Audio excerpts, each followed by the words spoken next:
Good evening, everyone, and welcome to tonight's Willow City Council regular meeting, May 12th. We'll call this meeting to order at 6 o'clock. First up, we will have the Pledge of Allegiance. Will everyone please stand? Salute. Pledge. Pledge allegiance to the flag of the United States of America, to the republic which stands one nation under God, indivisible, liberty and justice for all. Thank you. Next up, we will have roll call, please. Mayor Hudson, Present. Vice Mayor Thomas, Here. Councilmember Hanson, Here. Councilmember Pride. Here. Councilmember Busby. Here. Thank you. City Manager, is there any changes to the agenda? There are no changes. Okay. Item 5, ceremonial matters. We have 5 proclamations tonight, which allows each of us council members to read one. First one is item 5A, Proclamation American Cheese Month. Be presented by Lori Pride. So, City of Willows proclamation for American Cheese Month. Whereas American cheese has long been a staple of the nation's culinary heritage, bringing comfort, flavor, and versatility to tables across the country.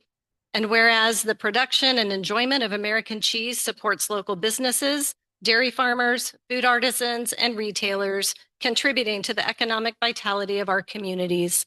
And whereas Masters Food Gallery is a leading national cheese supplier with one of the largest privately held cheese inventories in the country and serves as a valued local source for specialty foods. And whereas Sierra Nevada Cheese Company represents the rich dairy heritage of Northern California, producing high quality cheeses and contributing to the region's agricultural identity. And whereas American Cheese Month provides an opportunity to recognize the history, craftsmanship, and innovation behind this beloved food, as well as to encourage residents to support local producers and businesses. And whereas the City of Willows is proud to acknowledge the contributions of local businesses and organizations that enrich our community through food, culture, and shared experiences. Now, therefore, be it resolved on behalf of Evan Hudson, Mayor of the City of Willows, and on behalf of the Willow City Council and the citizens of Willows, do hereby proclaim May 2026 as American Cheese Month in the City of Willows and encourage all residents to recognize and celebrate the role of American cheese and local producers in our community. So here you go. Can we please have representative from Sierra Nevada and Masters Gallery Food come up? Here, Lori.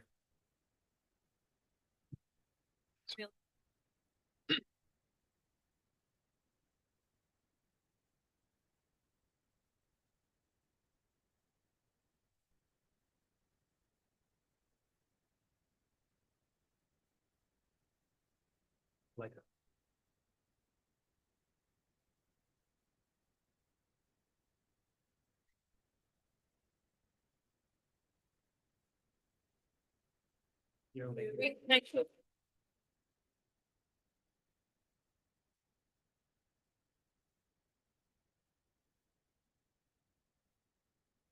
right. That cheese is really good, by the way. Thank you. Delicious. Well, it was. And I just want to say having both of your businesses in our community is just wonderful. I think the agricultural basis for it, what you do to help put Willows on the map nationally is really phenomenal. So thank you so much for bringing the great cheese and sharing that with us tonight. Yeah, thank you.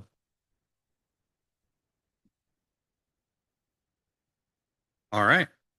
Next up, we have item 5B, Proclamation, National Small Business Week, presented by Matt Busby. City of Willows Proclamation, National Small Business Week. Whereas small businesses are the backbone of the American economy, creating jobs, driving innovation, and strengthening local communities, and whereas small business in the City of Willows contribute significantly to the economic vitality, character, and quality of life in our community, and whereas entrepreneurs and small business owners demonstrate resilience, creativity, and dedication in serving the needs of our residents, and whereas the Willows Chamber of Commerce plays a vital role in supporting, promoting, and advocating for local businesses and fostering economic growth, and whereas National Small Business Week is a time to recognize the invaluable contributions of small businesses to celebrate their role in shaping the character and strength of our community.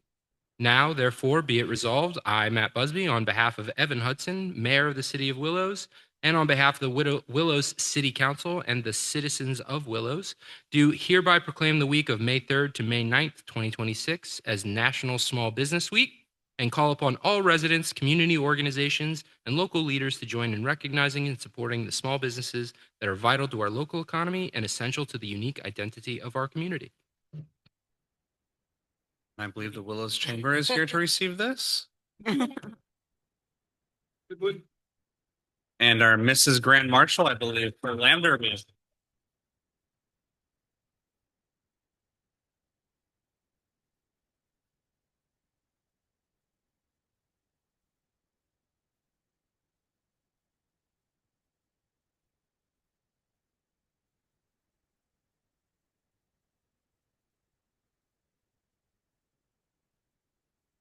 Okay.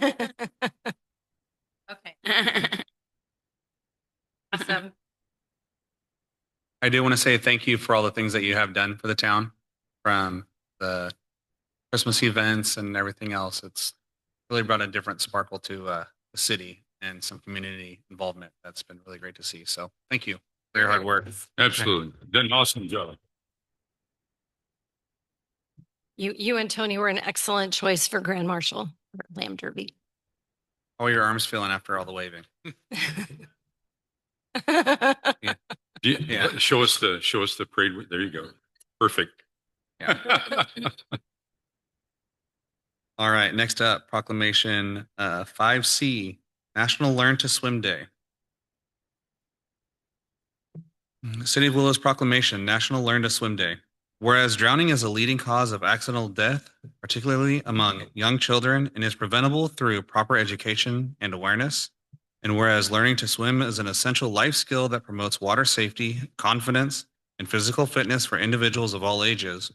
And whereas organizations such as the Willows Hydrojets play a vital role in teaching and developing swimming skills, promoting water safety, and providing opportunities for youth development in our community. And whereas National Learn to Swim Day raises awareness about the importance of swim education and encourages individuals and families to prioritize water safety. And whereas the City of Willows is committed to supporting programs and initiatives that promote health, safety, and well-being for all residents.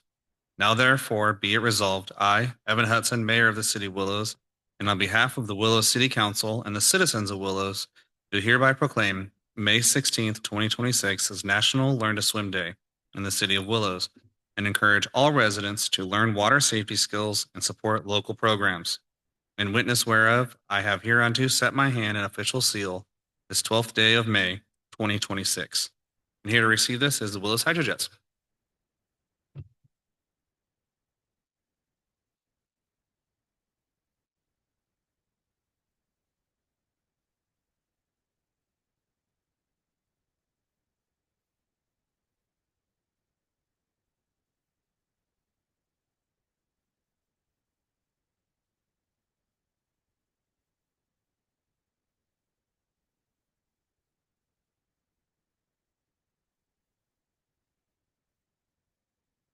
As a older Willows Hydrojets, great program. I really do appreciate what they do for a lot of the kids that are in that program. And it really does build some confidence for them, especially when they learn how to swim, especially with lakes being nearby. Never know, especially the canals around here too. So really great program. My boys have done it. I did it. I think everyone in my family did it up to a certain point. So with that being said, we will continue on. Item 5D, proclamation, Wildfire Awareness Month, presented by Rick Thomas.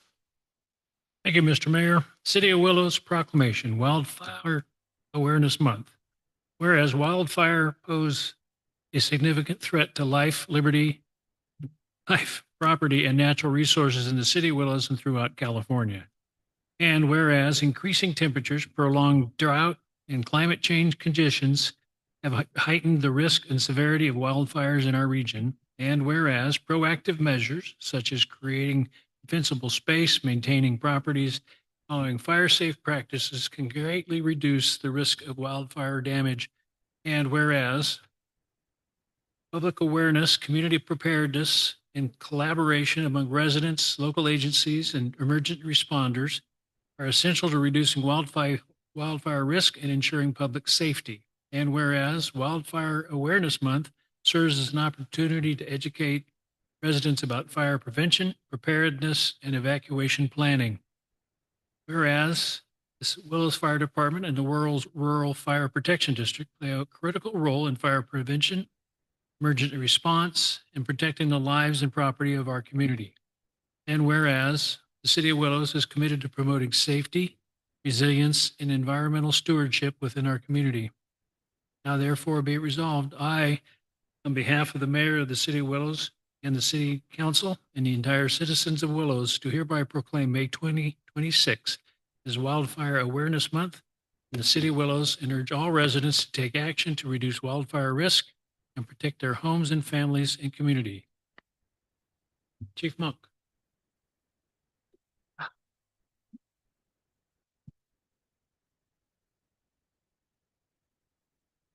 Part of the crew.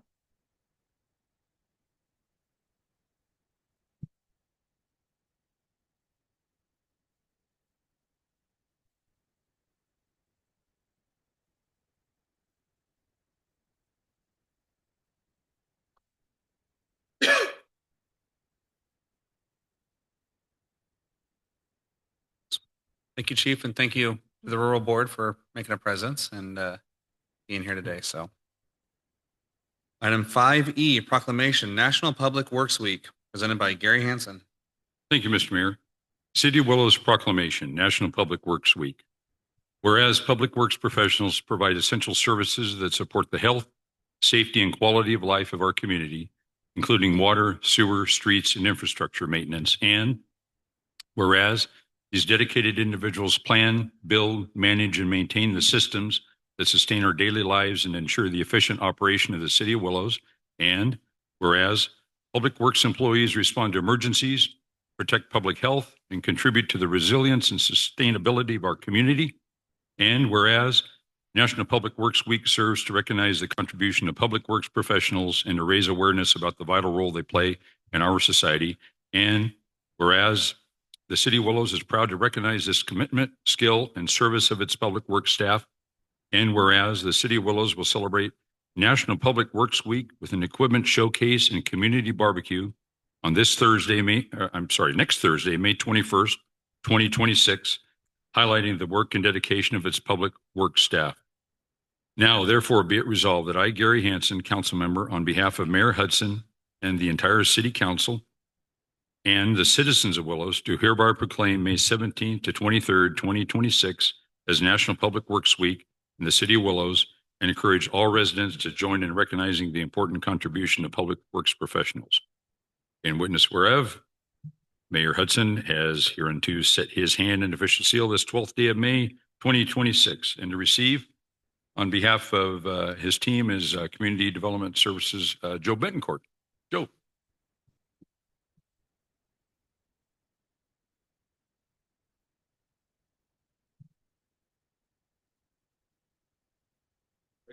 You and the team do unsung heroes, keep everything running. That's all yours. Thank you. I will say real quick to the real heroes out there doing all the dirty work with me in the office. I'd like to give a big shout out to our superintendent, Natisa Phil, our public works crew, Cesar Vasquez, Michael Mings, Josh Reed, and Matt Randolph, and our new mechanic, Travis Harris. They do a wonderful job and keep us the sewer where it belongs and the drain and water flowing. So thank you guys. Thank you, Joe. Yeah, we're blessed with an outstanding public works team here. They do amazing work. Thank you. You know, some people don't realize that sometimes at the fire department, we'll have station an engine there with 4 guys on there, and you'll see our flashing lights at 1 a.m. due to flooded roads. We don't necessarily see as the public works crew that's actually coming out to help clear some of those drains as well. So it's always good to remember that they're part of that team as well, and we appreciate their help. With that, we will move on to item 6, public comment and consent calendar forum. All items on the consent calendar are considered routine and may be approved with a single vote unless removed for separate discussion by the council or city manager. Individuals wishing to speak on consent items or matters not on the agenda are asked to complete a speaker's card and submit it to the city clerk. All remarks shall be directed to the mayor and council members and are limited to 3 minutes. By law, the council cannot discuss or take action on items not listed on the posted agenda. Is there any public comment on any items not currently on the agenda? With that, we have item 6A, register approval, item 6B, minutes approval, item 6C, letter of support, Lynn County Arts and Culture, item 6D, contract for fire services, Willows Rural Fire Protection District and the City of Willows, and item 6E, purchase of library computers. Mr. Mayor, I'd like to pull item 6D, if I could, please. 6B is in. 6D, David, contract for fire services. Okay. Thank you. My good friend and colleague, John Amaro, as most of us know, John, longtime member of the Willows Rural Fire District Board of Directors, is present in the audience, and I believe he may have some comments to make. Okay. Hi, John. Yes, I'm here today as vice chairman of the Willows Rural Fire Department, the Willows, but I'm actually in an unofficial capacity today. This is probably my own thoughts and feelings. I consider this MOU as a partnership. A good partnership should help both partners equally. And I think this partnership has done that job very well. Since 1975, the partnership between the Willows Rural and the Willows Fire Department is a model that others should emulate, especially in these tough financial times.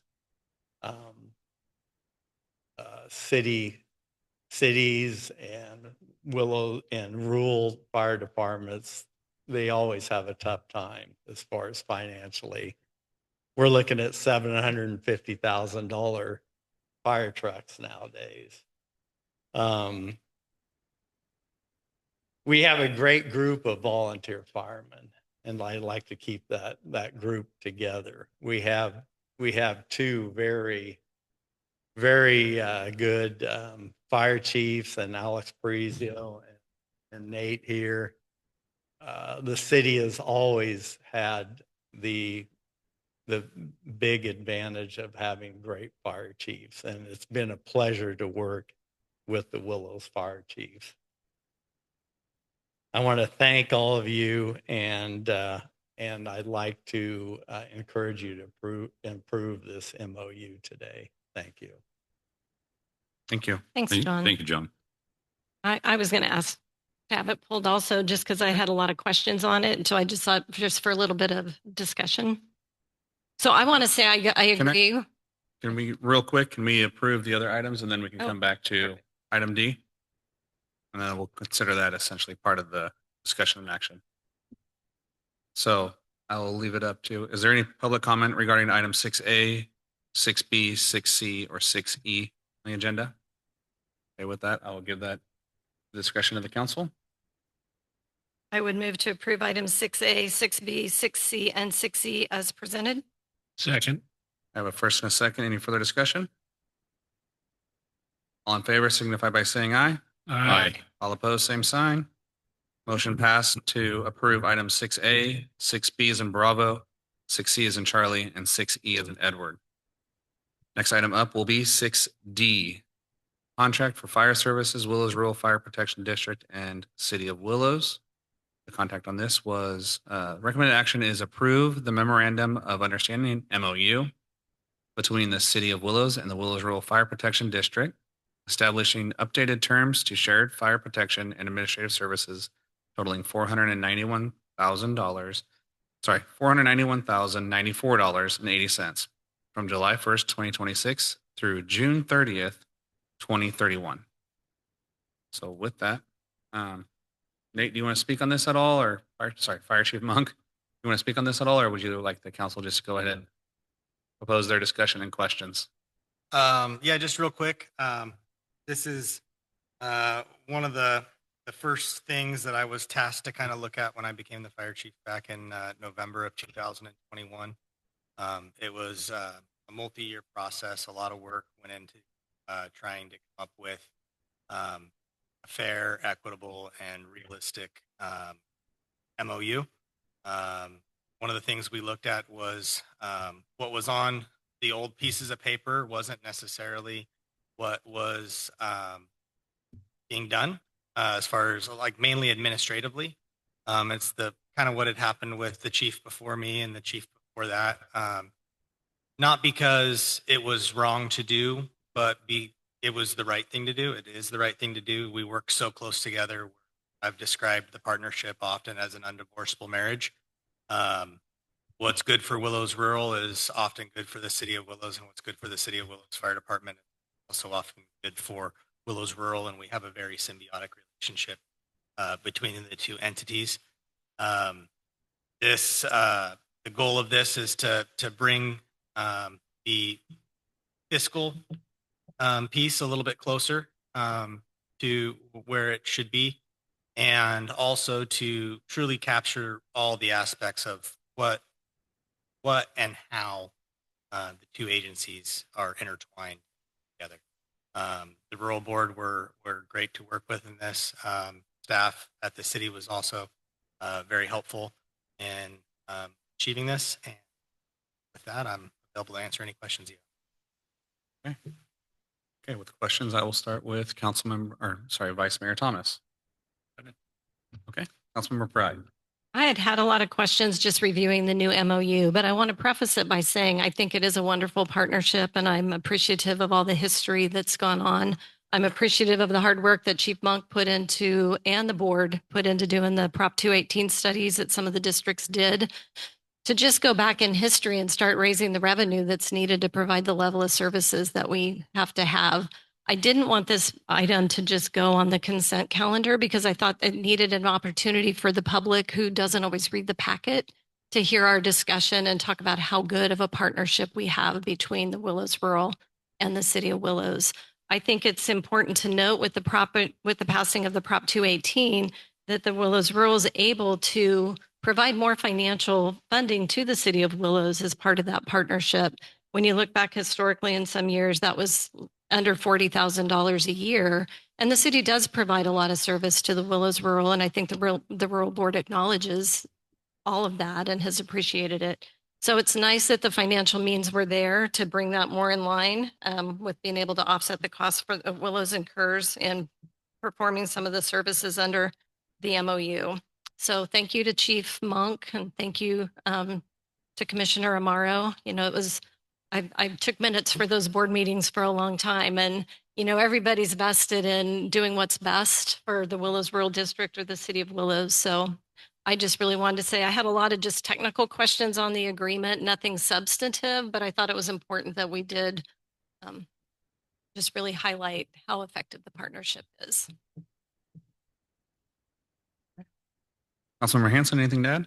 Yeah, thank you, Mr. Mayor. I have absolutely no questions or qualms whatsoever with this agreement, this MOU. I think it's well written, well crafted, and I think John Amaro and Chief Monk said it all. You all know my position on Willows Fire Department. It's an outstanding organization. It works well. It always has. I said, I don't know, John, or I think John, you mentioned that there have always been good chiefs here, and there always have been really good chiefs and just great volunteers, career staff. We're very fortunate.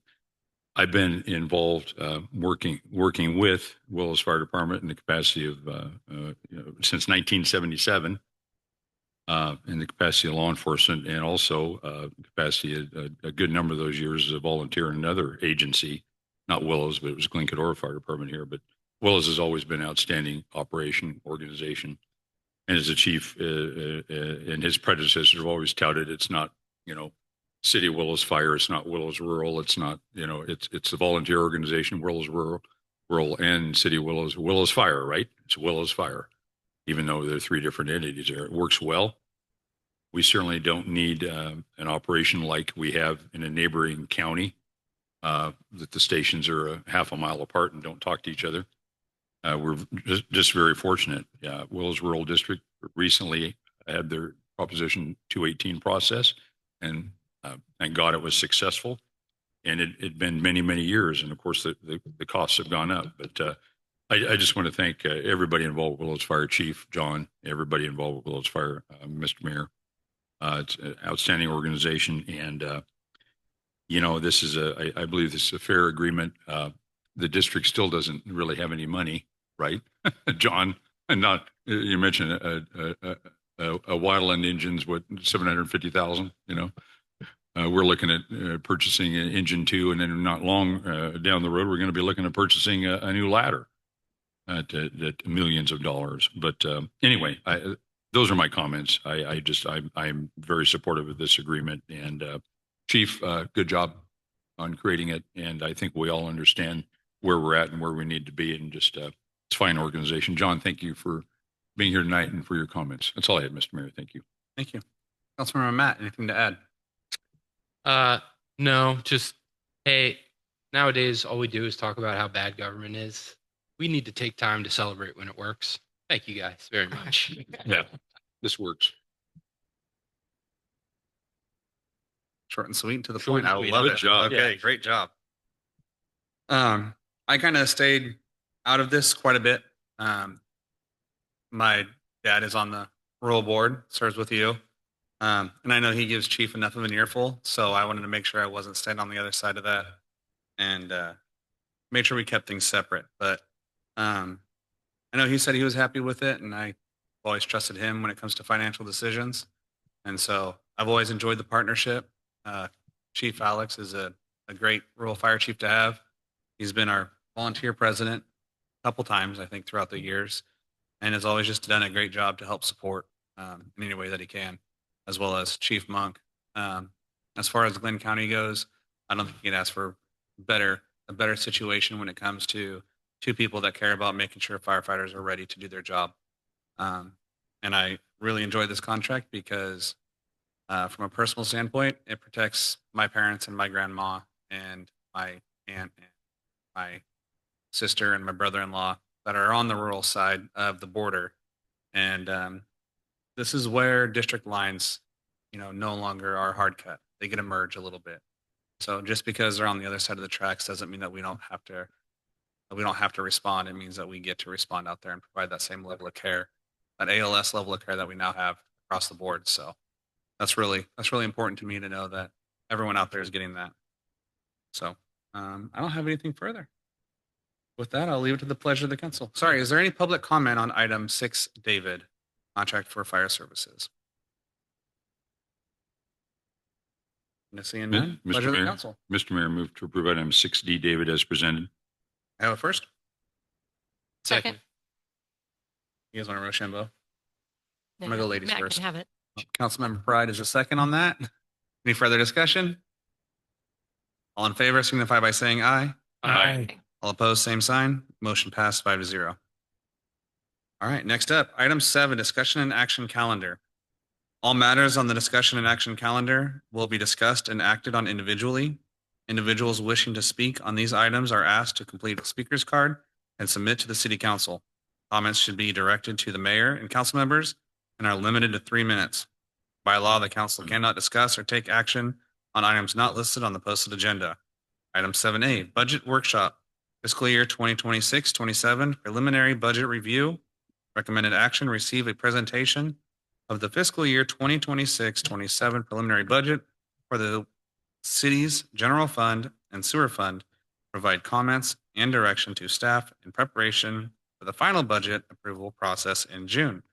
Contact Joey Harrison, Finance Director.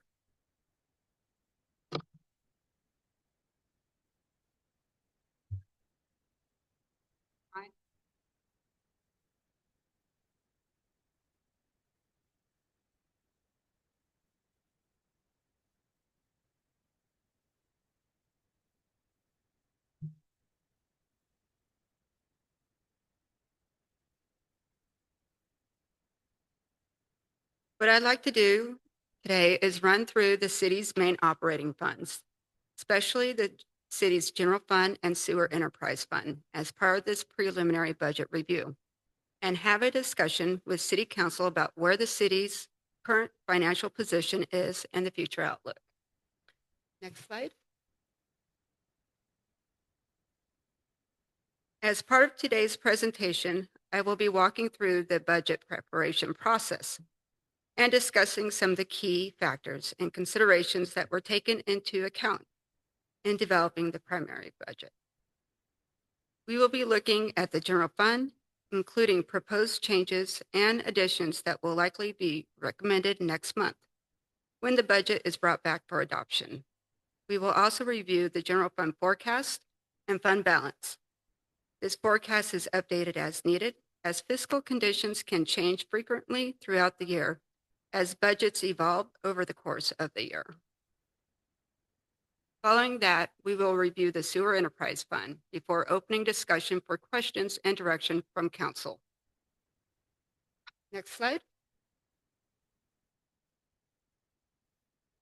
When reviewing budget preparation process, it is important to understand that the budget is built upon a general fund-based budget in order to maintain the level of services desired by the council.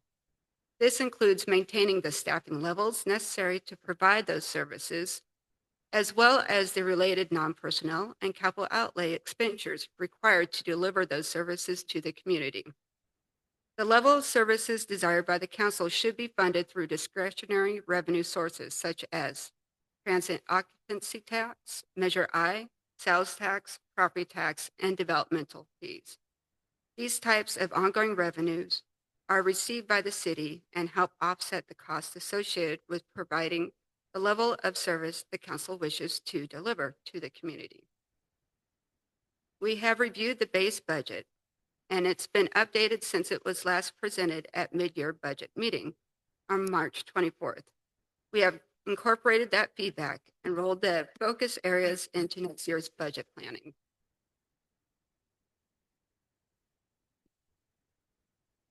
Reviewing the city's main operating fund includes service delivery costs, allocations, and city's capital improvement plan. Coordinated with all departments to determine fiscal needs and ensure continued delivery of critical services across the city. We looked ahead for future revenue and expenditure trends and forecasts, which are important to the city's long-term financial health and stability. Currently, there are significant unknowns related to police contract services. For forecasting purposes, a 3% CPI was budgeted.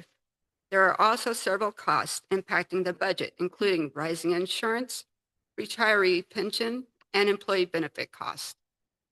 Information and direction received from today's preliminary budget discussion will serve as the foundation for preparing the citywide budget, which will be brought back for consideration next month. Next slide. This is the preliminary 26-27 general fund budget. From a base budget perspective, costs associated with recurring events, such as an election year expense, have been incorporated into the current budget. Other one-time events with offsetting revenue are not included in the base budget, including library roof project, fire grants, and fire strike team activities. In the preliminary budget, projected revenues total approximately $7.86 million, while projected expenditures total approximately $7.48 million, resulting in an estimated surplus of approximately $384,000, which is proposed to be added to the general fund reserves. Overall, the current base level of revenue is sufficient to cover the current base level expenditures, while also allowing for a surplus to general fund revenues. Next slide. On the revenue side, the preliminary budget includes a projected 2% growth in property tax in lieu vehicle fees due to rising costs of everyday items such as gas and groceries. Significant growth in these revenue sources is not anticipated. Although property tax revenue could increase at a higher rate due to home sales and property reassessment, a conservative 2% growth estimate was used for budgeting purposes to remain consistent with Prop 13 limitations, which generally cap annual assessed value increase at 2% unless a property changes ownership or there's new construction occurs. Measure I revenue is projected to increase by approximately 2.5% over its base level of 26-27. Measure I was approved by local voters to provide additional funding for essential city services, infrastructure, and long-term financial stability. The primary budget reflects a decrease in this of $66,000 from the fiscal year 25-26 levels due to a one-time catch-up period for businesses to transition to Measure I compliance. Those adjustments normalize. Future revenue growth is expected to stabilize based on underlying local economy activity and consumer spending. Sales tax revenue is anticipated to grow by approximately 1.5% in fiscal year 26-27. Growth in this revenue source is expected to remain modest due to current economic constraints and consumer spending patterns. Rising costs for everyday necessities such as fuel, groceries, insurance, and housing continue to impact discretionary spending. Current statewide economic forecasts also project slow and moderate sales tax growth due to ongoing economic uncertainty and inflationary pressures. Transit occupancy tax revenue is projected to grow approximately 1%. In this revenue source, it's expected to remain modest due to current economic conditions, inflationary pressures, and more cautious consumer spending on travel and lodging. Statewide forecasts indicate that California's hotel industry continued to experience stable but slowing growth as travelers become more price conscious and economic uncertainty impacts discretionary spending. Cost allocation include administrative oversight, finance and accounting functions, personnel support, IT services, and other indirect operational costs necessary to effectively manage and maintain the Sewer Enterprise Fund. The purpose of the cost allocation process is to ensure that Sewer Enterprise Fund remains financially self-supporting and that the general fund resources are not subsidizing sewer-related operations. This approach promotes transparency, accountability, and sound municipal finance practices. Inclusion of reimbursable costs associated with planning and engineering activities for fiscal year 26-27. The budget includes development-related planning and engineering services that are expected to be fully reimbursed by developers for the actual cost incurred by the city. A total of $105,000 has been budgeted with planning and engineering department for these reimbursable activities. Cal Grant funding is considered a one-time revenue source and is not guaranteed to recur annually. To maintain a conservative and structurally balanced budget approach, no Cal Grant revenue has been included in the fiscal year 26-27 in the preliminary budget for the general fund. The City of Willows previously benefited from a CAL FIRE grant funding, which included wildfire prevention and hazardous fuel reduction projects designed to improve community safety and reduce fire risk. In prior years, the city received more than $745,000 through the CAL FIRE. These grants are competitive in nature and depend on state funding availability. The grant funding expired in fiscal year 25-26. However, many of these service levels and operational activities supported by the grant continue to be provided by the city. Because these grant opportunities are not guaranteed from year to year, the preliminary budget does not assume any recurring CAL FIRE grant revenue.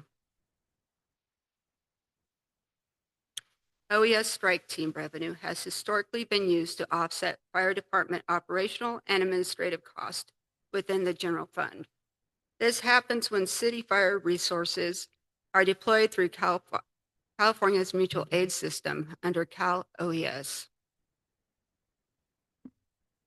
And the agencies may be reimbursed for eligible costs associated with strike team assignments during statewide emergencies. Since OES strike team activity depends on statewide emergency activities, these revenues are considered one-time and non-reoccurring in nature rather than ongoing general fund activities.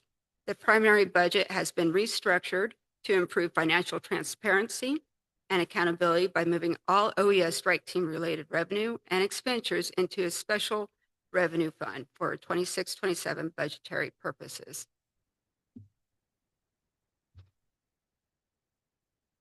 The 25-26 fiscal year included several one-time revenue sources that are not included in the preliminary budget. These revenues sources included approximately $231,000 from the sale of the city-owned property, as well as $130,000 associated with the library roof incident. Those are non-reoccurring and one-time in nature. Therefore, they're not budgeted for the 26-27 year budget. Next slide.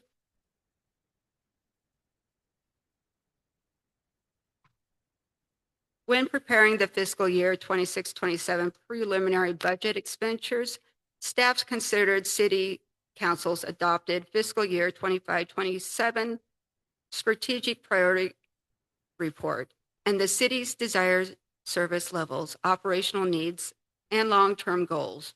The primary budget was developed to balance fiscal responsibility with strategic investments and public safety, infrastructure, economic development, quality of life services, and long-term financial stability. Throughout the budget development process, staff evaluated ongoing operational costs, staffing needs, deferred maintenance obligations, infrastructure demands, technology efforts, and service delivery priorities identified by the City Council. As a result, several expenditures and adjustments included within the preliminary budget directly support this Council's adopted strategic priorities, including investments in public works and infrastructure maintenance, library and youth program, reopening of the city pool, weed abatement efforts, city clerk training, IT improvements, and long-term financial planning and transparency.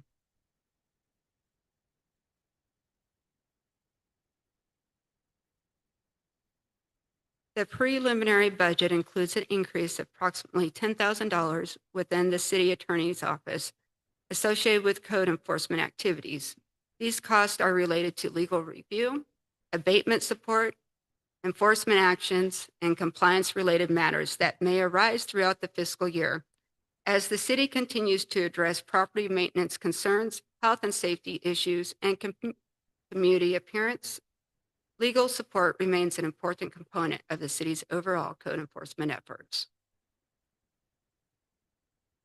The city manager's budget includes an increase of approximately $11,879 related to election year cost and professional training associated with the city clerk functions. Funding is included to support professional development and certification training for the city clerk, including participation in the Certified Municipal Clerk Program through IIMC.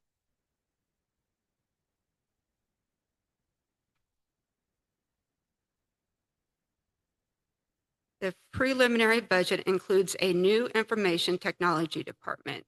In prior years, technology-related expenditures were budgeted within the citywide department under contractual services. The new department includes budget expenditures of approximately $148,000. This is still being developed and should be done by June 9th. The expenditures that are associated with the one-time technology upgrades, equipment purchase, are cloud shift, intended to improve operational efficiencies and long-term cost savings. The preliminary budget includes a new human resource department with approximately $15,000 budgeted for human resources related to services and supplies. In prior fiscal years, these expenditures were budgeted within the citywide department under contractual services.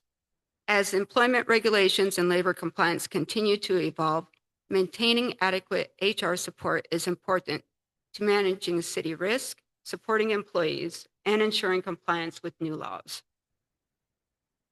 The Finance Department budget reflects an increase of approximately $22,000 associated with hiring a part-time utility biller.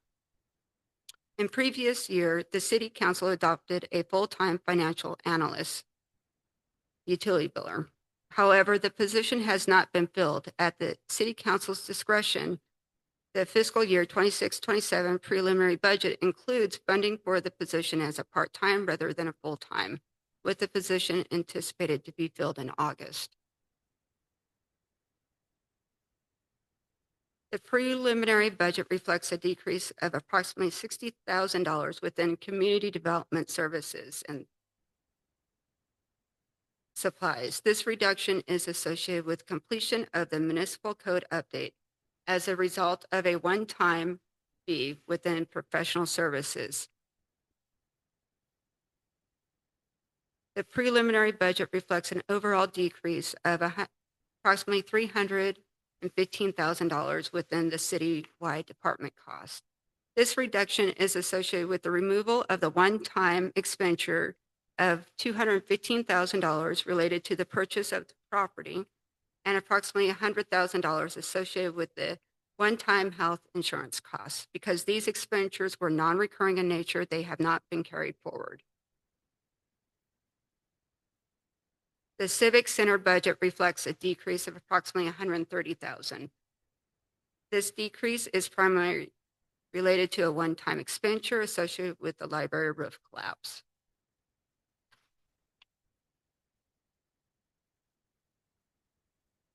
The preliminary budget includes approximately $2.4 million for police services provided through the city's contract with Glenn County Sheriff's Office. The projected increase of approximately $70,000 is based upon assumed 3% CPI adjustment, which is included for long-term forecasting purposes. Public safety still continues to represent one of the city's largest ongoing operational expenditures within the general fund. As a result, even modest increase in police contract can have substantial impact upon the general fund reserves and the city's long-term financial outlook. Next slide.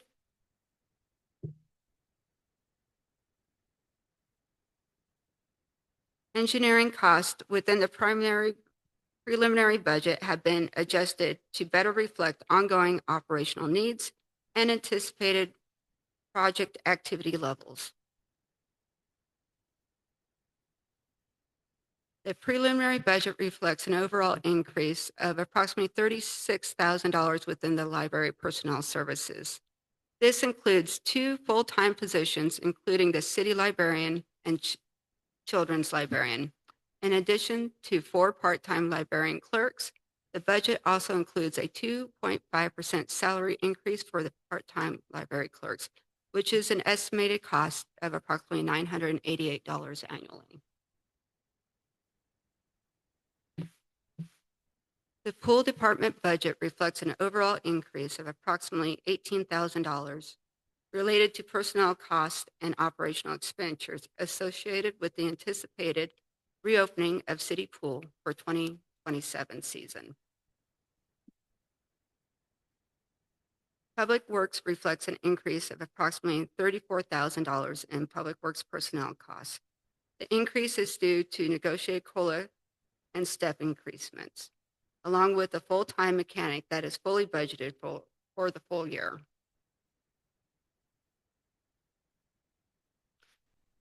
Parks budget includes approximately $11,000 in services and supplies. This increase is associated with the repair and replacement of park equipment as prioritized by the City Council.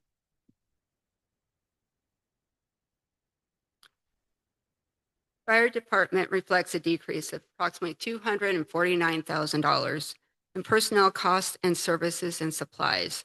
This reduction is associated with the expenditures related to OES strike team that have been transferred to a new fund. The preliminary budget continues to fund core fire department staffing, including 1 fire chief, 3 full-time firefighters, The budget also reflects a promotion of a fire engineer to fire captain at step 3.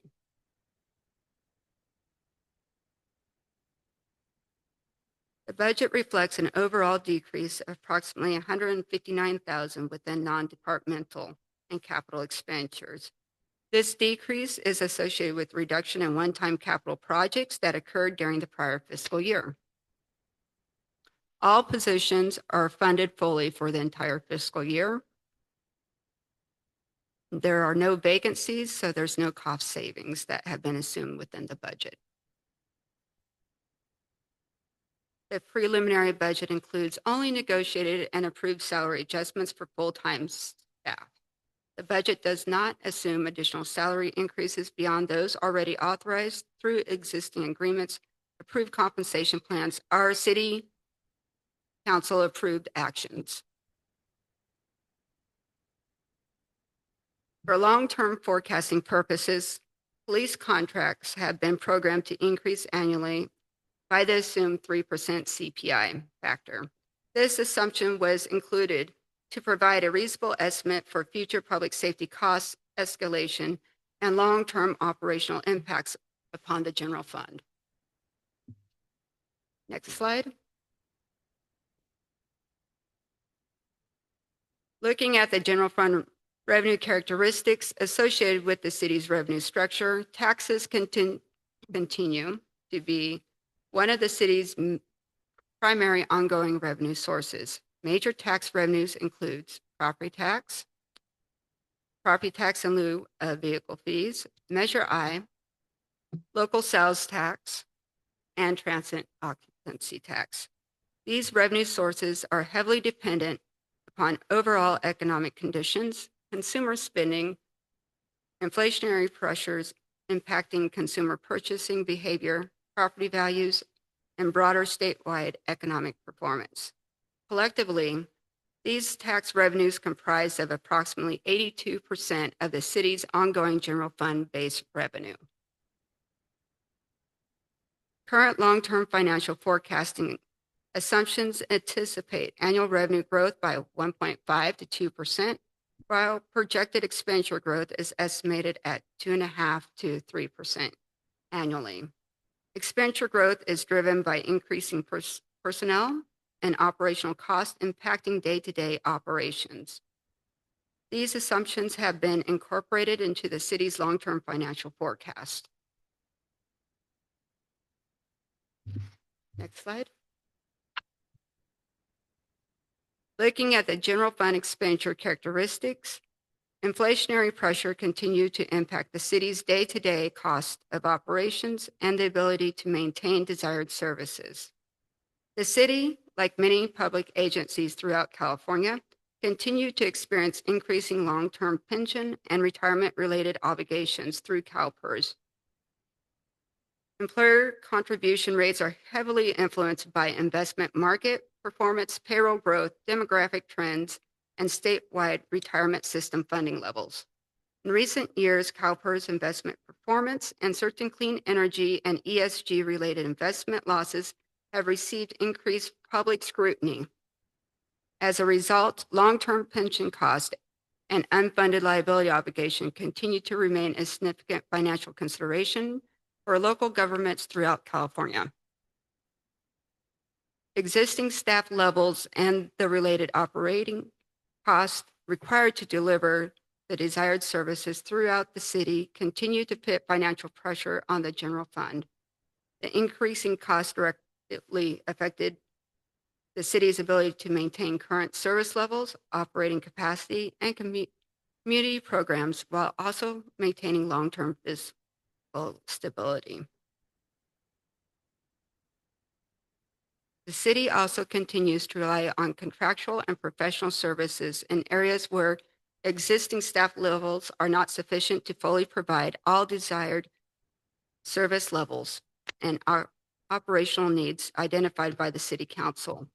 Examples include building inspection services, specialized administrative and technical support functions, engineering services, legal services, IT support, and ongoing transitional support within the finance department. In addition, The long-term outlook on police service costs remains uncertain.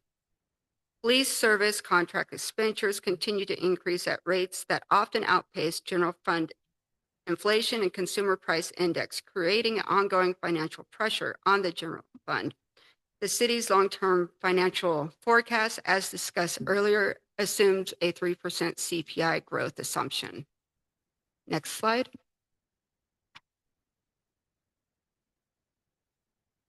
The preliminary budget captures all known fiscal activities, operational needs, and anticipated expenditures identified at the time of the budget. Throughout the budget development process, staff continued to evaluate the resources necessary to maintain existing service levels and continue providing the level of services desired by City Council and the community. However, as with any city, there continue to be unforeseen operational and financial needs as the fiscal year progresses.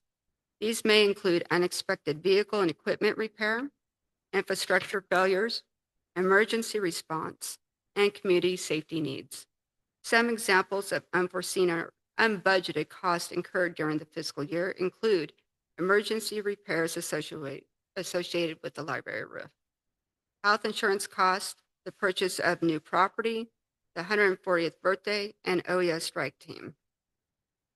Now, OES strike team has sufficient revenue to come in, cover those expenditures, but that was still unbudgeted.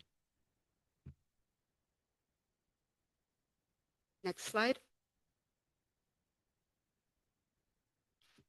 So for the general fund updated forecast, this represents the city's long-term general fund financial forecast, which incorporates various assumptions that were previously discussed, revenue trends, expenditure projections, and financial considerations. The forecast includes assumptions associated with normal personnel costs, including City Council adopted MOUs, step increases, rising employee benefit costs, utility expenses, and other ongoing services.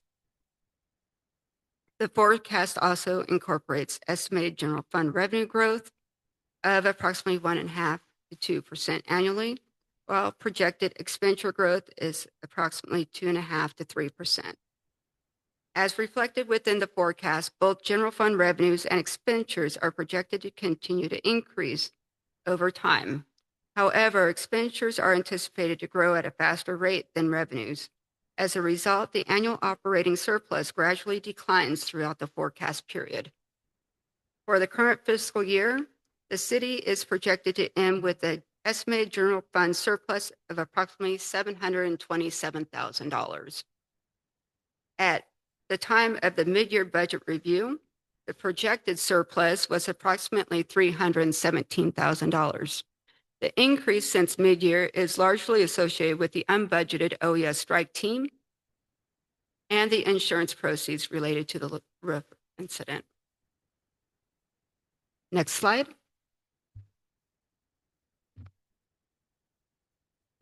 With the general fund updated fund balance, this represents the city's projected general fund balance based upon the assumptions and financial forecasts previously discussed. The city is estimated to end the current fiscal year with approximately $2 million in the general fund balance. If the preliminary budget is adopted as presented and forecast assumptions remain consistent, the general fund balance is projected to increase approximately to $2.38 million at the end of fiscal year 26-27. It is important to recognize that these projections do not account for unforeseen expenditures, emergency response costs, significant economic changes, or other unanticipated operational needs that may arise throughout the fiscal year. As adopted by City Council, General Fund Reserve Policy establishes a target reserve of 25% of the annual operating expenditures. The city has met this policy in 25-26, and as projected, continues to exceed it in the future years. Slide.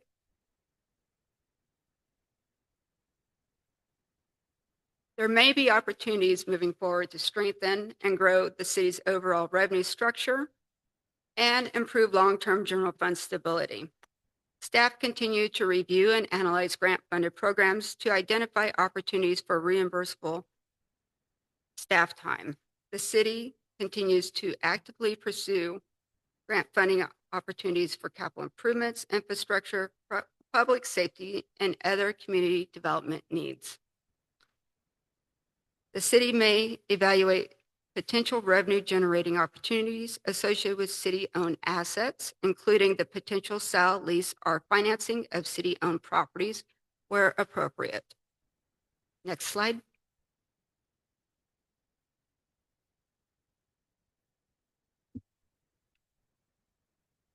Opportunities may exist to reduce ongoing base cost and improve long-term operational sustainability within the city. The city may continue reviewing public safety models,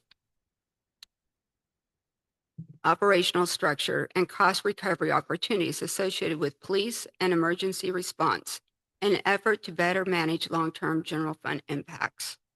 Other opportunities to improve operational efficiencies and expand shared services in order to reduce long-term operating costs while maintaining desired service levels. Examples are the current collaboration effort include coordination between the City of Willows and Glenn County related weed abatement. Next slide.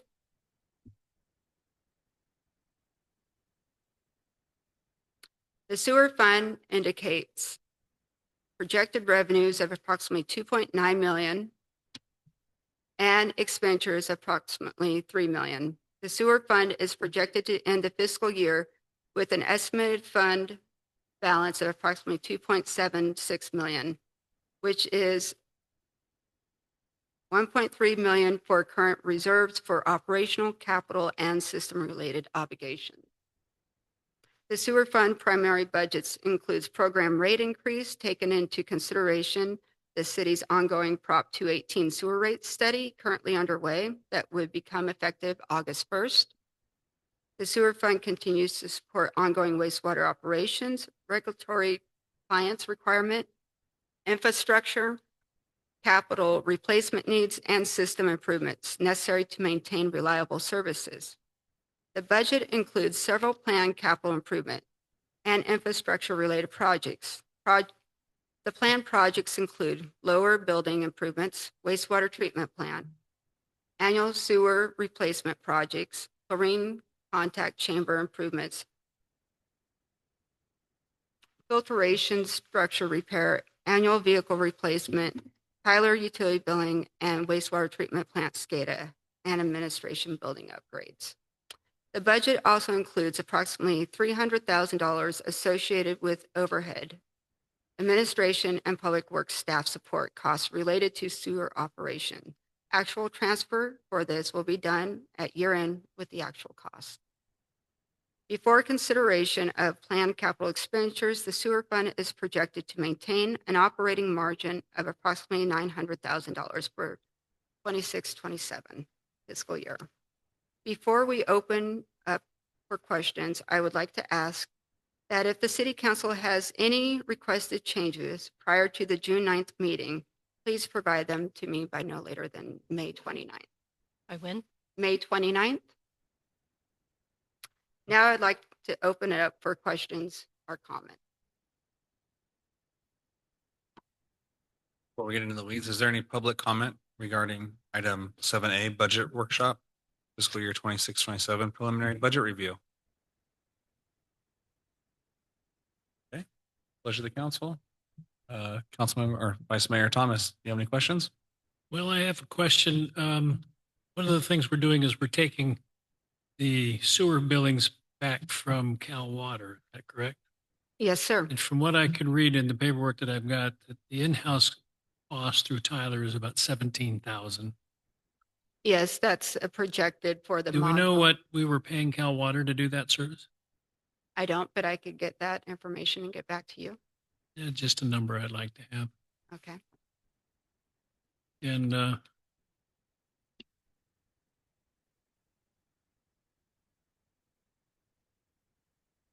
and one other item that I think I'll defer to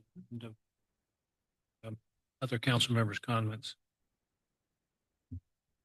Councilmember Pride? I'd had several questions, which I sent ahead of time, so council members have those on the dais. I also had questions on the utility billing. So one question that I've seen in the 26-27 budget is purchase of the Tyler module for 17,500. Correct. So that has not been purchased yet? It has been purchased, but it has not been complete. With any capital project, as it's ongoing, that cost gets carried over from year to year until it's complete, and then it moves into a fixed asset.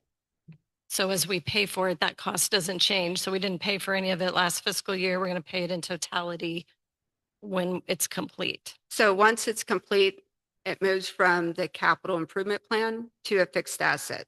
So if you see on the 26 or 25-26 budget, you'll see that that 17,500 is not there, that it's been moved to 26-27 because that's when the project is anticipated to be completed. Okay, but we've actually technically spent the money and purchased Correct. it. So that's just not, real numbers aren't reflected in the budget then. Correct. Okay. Yes. So following up on Vice Mayor Thomas's, and I listened to our June 17th budget meeting from last year. We had an extensive conversation about utility billing and the costs thereof. So what I understand is that what we had last year was a full-time financial HR specialist approved in the budget. And the conversation from our last year's agenda was that the reason that was full-time was that was going to provide partial sewer support for utility billing, but also provide support to finance to offset Andy Heath's charges. So by filling a full-time position, we were anticipating reducing the charges for the financial consultant, Andy Heath. So in the new proposal now, we're proposing that going to, the answer to my question was a 16-hour position that would only be doing sewer utility billing. So part-time, no benefits. I'm not sure what the pay schedule is for that. So we no longer need the additional support in finance. So we'll continue to have costs for Andy Heath, or we still anticipate his costs going away? We still anticipate his costs going down, being reduced. Okay. So the finance number I see for the part-time person is that the $22,700 in Yes. the presentation? Yes. So the cost for doing utility billing will be the one-time cost of 17,500. Yes, which has already incurred in this year's So it's budget. already been spent, so we've already committed to that. The June 17th discussion said there's also a $9,000 annual expense for that module with Tyler. That was what we were told last year by the finance department. One time 17,500, but an ongoing $9,000 a year charge. Is that still true? I would have to research that and get back to you. Okay. Currently, and I just went back to my notes because I was, June 17th, I was not a fan of doing our own billing. So basically 22,700 for a part-time position. Part-time positions, technically we have turnover, difficulty recruiting. The current cost, going back to the notes, is it costs our engineering firm $7,000 a year to give a list to the county. And then we have the county charges were 10,000 or less. I want to say 9,800 was the number we were given at some point last year. So that's about 17,000. And then Cal Water, it's a charge to the ratepayer. So for Cal Water, there's no charge to the city, except for if the conversation last June was that the calculations done by Cal Water aren't always correct. So we'd have staff time redoing calculations.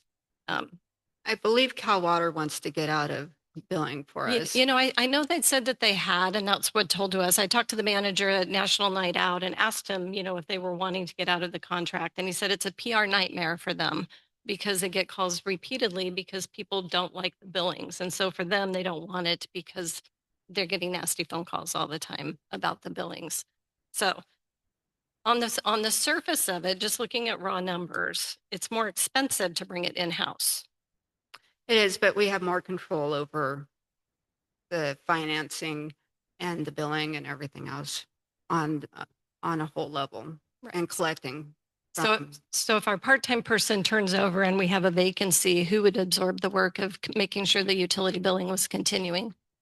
Myself and Robin. Do you already have pretty much full-time jobs and pretty full plates, I We would do. imagine? We Yes. do. So I'd also like us to consider this as we look at the sewer rate study, and commercial rates were going to a consistent base rate, customer rate that everyone was charged. And then the volumetric would be an additional charge. I just wonder if there would be a conversation that could be had for doing all the billings through the county at the base rate. It's all the same. And then the volumetrics could just be done by CAL FIRE. I said it last year and I will say it again, and I've talked to several people about it. I think let me ask you this question. Is the Tyler module, is it going to be monthly billings, quarterly billings? How often will they be billed? Monthly. So monthly billings to every person in the city and the businesses. So we're going to have monthly invoicing, monthly payments, and the expectation is most of that's going to happen through the portal. Correct. And if the portal, and then I've also been following up on our business licenses and bringing that in-house. And I think there's just a curve, in monitoring all of these things. And I think as we have several items on our agenda tonight, and the other thing said about Tyler was that it takes 12 to 18 months to implement it. So where would you say we are in the implementation phase of the utility billing module? We're supposed to go live in August. And we're supposed to have our first utility billing for commercial sent out in September. And so Cal Water is just going to provide us all the information starting on that date. They've already been providing information. Like I said, I just think we're going to have monthly billings, follow up, a lot of time and energy, a part-time position. If there's turnover, it's going to have a major impact on staff. I wasn't in favor of it a year ago. I still don't think it's a wise decision. But that's all I can say. I don't think it's going to save us any money. I think it's going to create a lot of issues. And I also, just from reading our biweekly updates, the Tyler rollouts have not been smooth. They weren't for business licenses. I don't think they are for code enforcement. And that's coming directly from staff. So I just think we're biting off a lot there. I think I have other questions, but I will defer for right now. Councilmember Hanson? Yeah, thank you, Mr. Mayor. Councilmember Pride, your questions about the utility billing, specifically the Cal Water volumetric billing is what you're talking about, correct? I'm talking about all of it.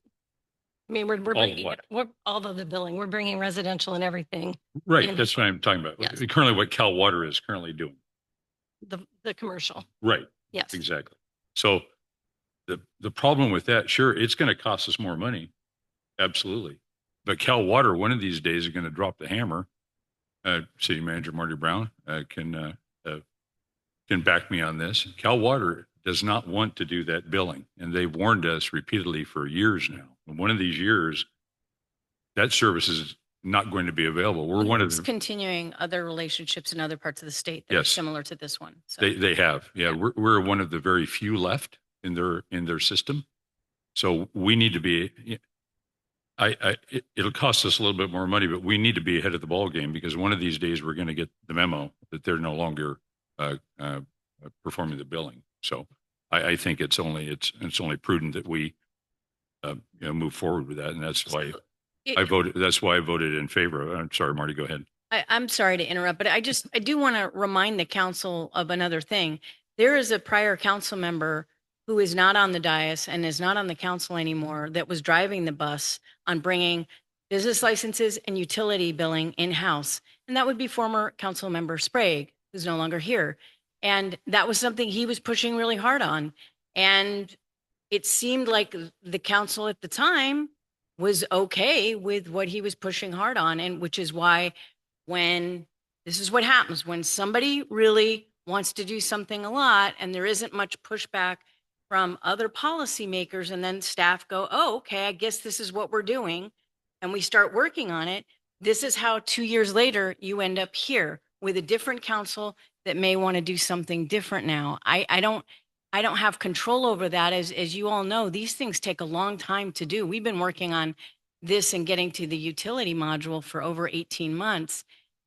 If the council wanted to do something or go in a different direction, it would have been great to know that 2 years ago when we started working on this, because it seemed like there was a dovetailing between the fact that Cal Water doesn't want to do it anymore and a council that wanted to bring utility billing in-house. And so it was like, oh, okay, well, I guess we need to do that because we have an agency that doesn't want to provide this service, and we also have at least one council member who was very vocal about wanting to bring it in-house. And so that's how we ended up here. I think it's important to, look at some of that history as well.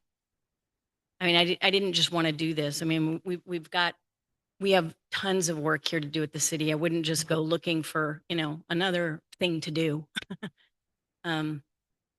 Yeah, one piece of that was the commercial billing that Cal Water does not Yes, provide anymore. That's correct. I just want to point that out, Lori. I mean, just from memory, but yeah. Thank you, Joey and Marty and the team and your team for providing a very thorough staff report, which you read and expanded on that. But all that information was included in the staff report. Very thorough, very self-explanatory. Good job. City of Willows is a fiscally conservative organization, and since I've been on the council, always has been and needs to be, and we need to continue to be. And I believe that we are, and situation has improved somewhat with our, with the direction we've been moving. It's good to have, be it our general fund reserve benchmark at the conclusion of this year, the forecasting right at 25%, right at $2 million, just a few dollars over $2 million, which is the bare minimum threshold. The good news is fiscal forecasting, as we've all seen, next year is estimated to be at 2.384, as you indicated, at 32%. So we're definitely going in the right direction. It's important to have that reserve, as we know, because things happen, things break, and no one has a crystal ball when you're putting this together, correct? You don't have a Correct. crystal ball. Budgets are very Things fluid. are going to happen, right? Yep. So as we repeatedly find citywide in most, if not all departments, especially where the services are being delivered in reference to public works and fire and other facets of the city. But it's important to have that reserve, and just also with the sewer enterprise fund to have that reserve, because especially over the last 2 years, we have a very efficient sewer wastewater treatment plant, but it's aging. I believe it went online in 2007, if I believe, and things are rusting out. As we've seen in the last year or two, we've spent a considerable amount of money, emergency funds, reserve funds, keeping the treatment plant in operation. And if that treatment plant isn't in operation, we're all in trouble. So, but not to mention our over 60% of our infrastructure is over 100 years old. But that's a topic we'll be talking about here next. But anyway, excellent staff report, very good information. I believe we're right on track to where we need to be. And I only have one question, but I will wait for our next item to ask that question, because I don't believe it's appropriate right here. Yeah, I'm satisfied with the direction we're going. All my questions and concerns have been answered and are all in this document. So good job. Thank you very much. That's all I had, Mr. Mayor. Thank you. Councilman. Councilmember Busby. I have a few things. I'm sorry. Okay. So, first and foremost, I wanted to point out that just in the slides, hey, we've got a projected revenue growth of between 1.5% and 2%, but we're looking at a 2.5% to 3% expense growth. I think one of the things that I'm keeping a lot of close eye on, because it affects our business tremendously. Our March CPI was 3.6. Our April CPI is 3.8. So at what point how sticky does CPI have to be before we redo this model to 4% instead of 3% in expense growth? I have to make my point that we have a revenue problem. We are going to continue to have a revenue problem. Our expenses are growing almost double. Our expenses are going twice as fast as our income is, and we're going to get ourselves into another Measure I situation probably in about 4 or 5 years, by my math. But hopefully we can get that taken care of. So we need to find new ways to generate revenue growth that are not property taxes. But my first question would be, hey, how sticky does what's going on in the world have to be before we adjust our model for the next year's budget? And then, forgive me for getting super deep into the weeds here, CalPERS CalPERS is a big anchor on our budget. Unfunded pension liability, the folks who worked really, really hard for the municipality that have their pensions, we need to pay them. There's a big pot of money down in Sacramento that they invest on behalf of those pensioners. If they have a bad year, they can't pay for the pensioner benefits. Those people earn their money. They should get it. But what they do is they turn around and they give it to the municipality and say, hey, we messed up. You need to cover these person's benefits. Particularly, I don't know if anybody has seen what's going on in the private credit markets, but there's a lot of default rates in private equity and private credit. 5% of the CalPERS total fund of about $600 million is in private credit and is in default. So that's about $30 million that they're going to have to spread across all the municipalities across California that I think they just announced last week. I think we're going to have to kind of figure that into, I don't know what that's going to affect us, how much that affects us. It's probably to the tune of between $15,000 and $30,000 to our total annual budget, but I think we're going to have to go digging into that. And I made my point about revenue.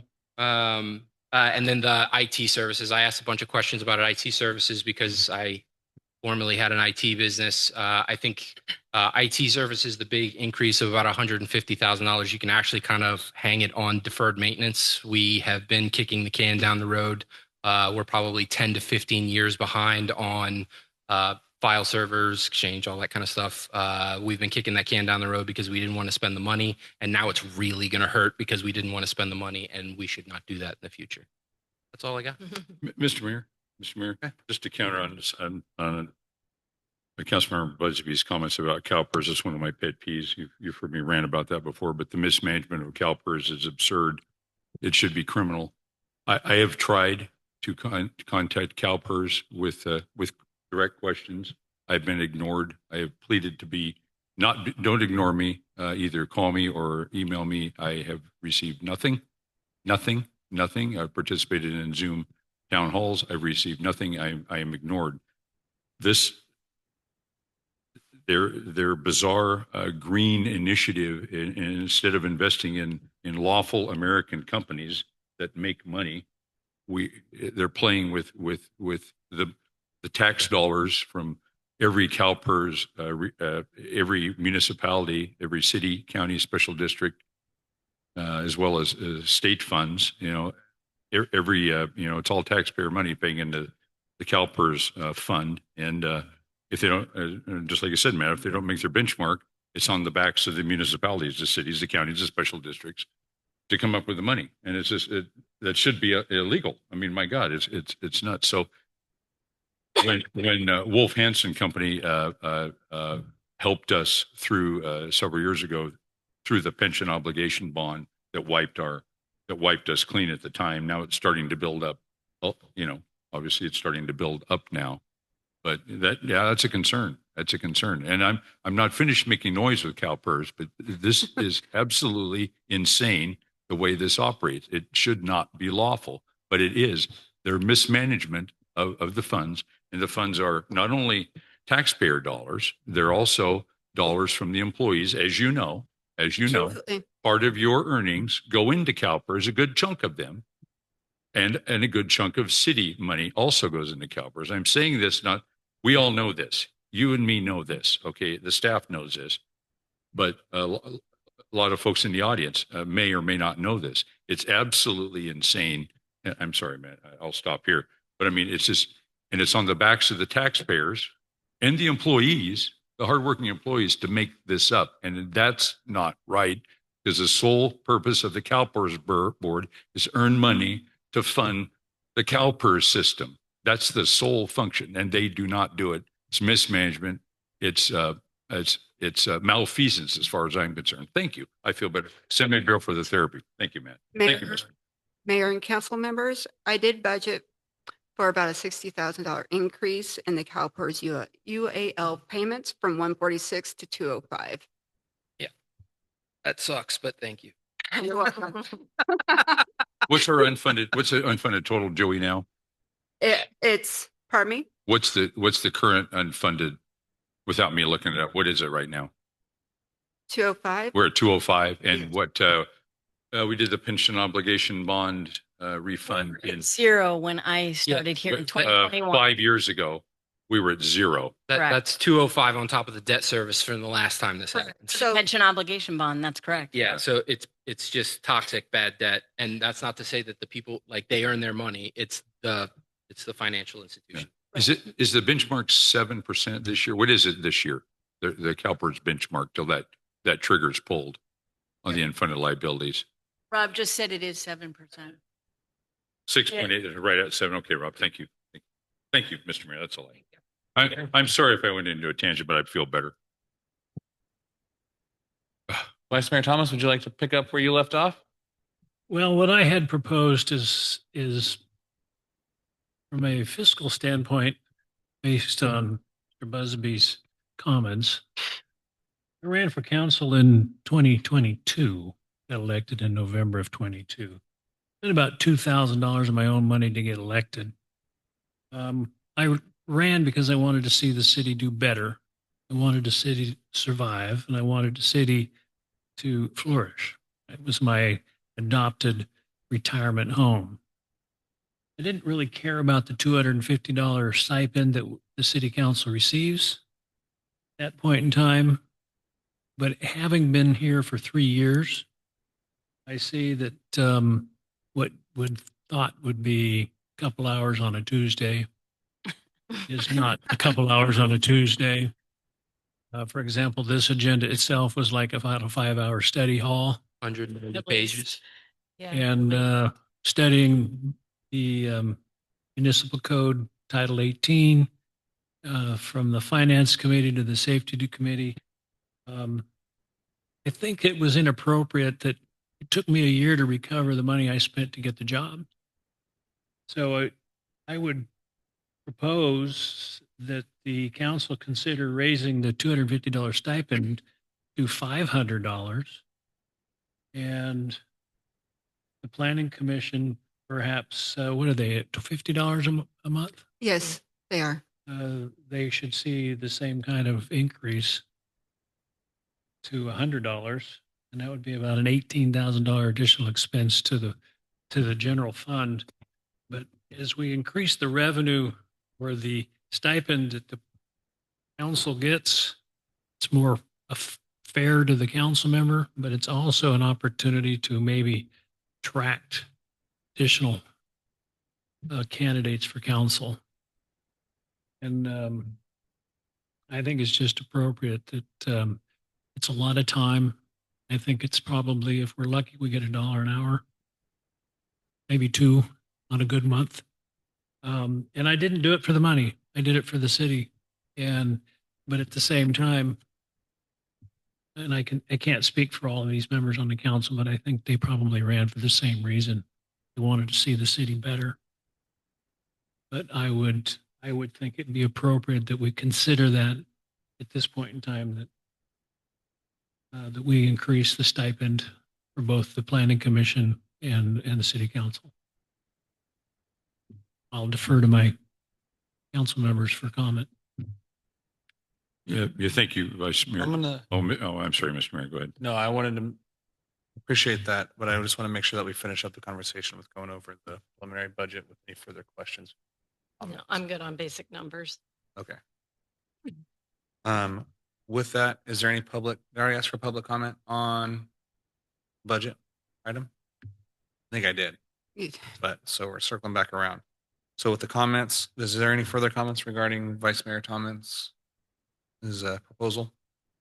Yeah, and Mr. Mayor, yeah, that's what I was going to speak to. None of us, Rick well said, your comments are well said, and I agree with all of them. And obviously we're not here for the money at a $250 a month stipend, but it was 18 years ago, it was $150 and now it's $250. But yeah, I agree. I like to see for future, it may generate some interest for future candidates to run. It'd be a little bit better because it is, if you fulfill the office right, it's a commitment and it takes a lot of hours altogether. But anyway, I agree with Vice Mayor Thomas's. It not always puts us in the best of light with some of our constituents either being on this council. But I think we do it for the right reasons. It would just be nice to be able to, and by the way the municipal code reads, it doesn't go into effect until the next election cycle. So I brought it up now because it will not be something that I would receive. Because I'm not planning on running for reelection in December, November.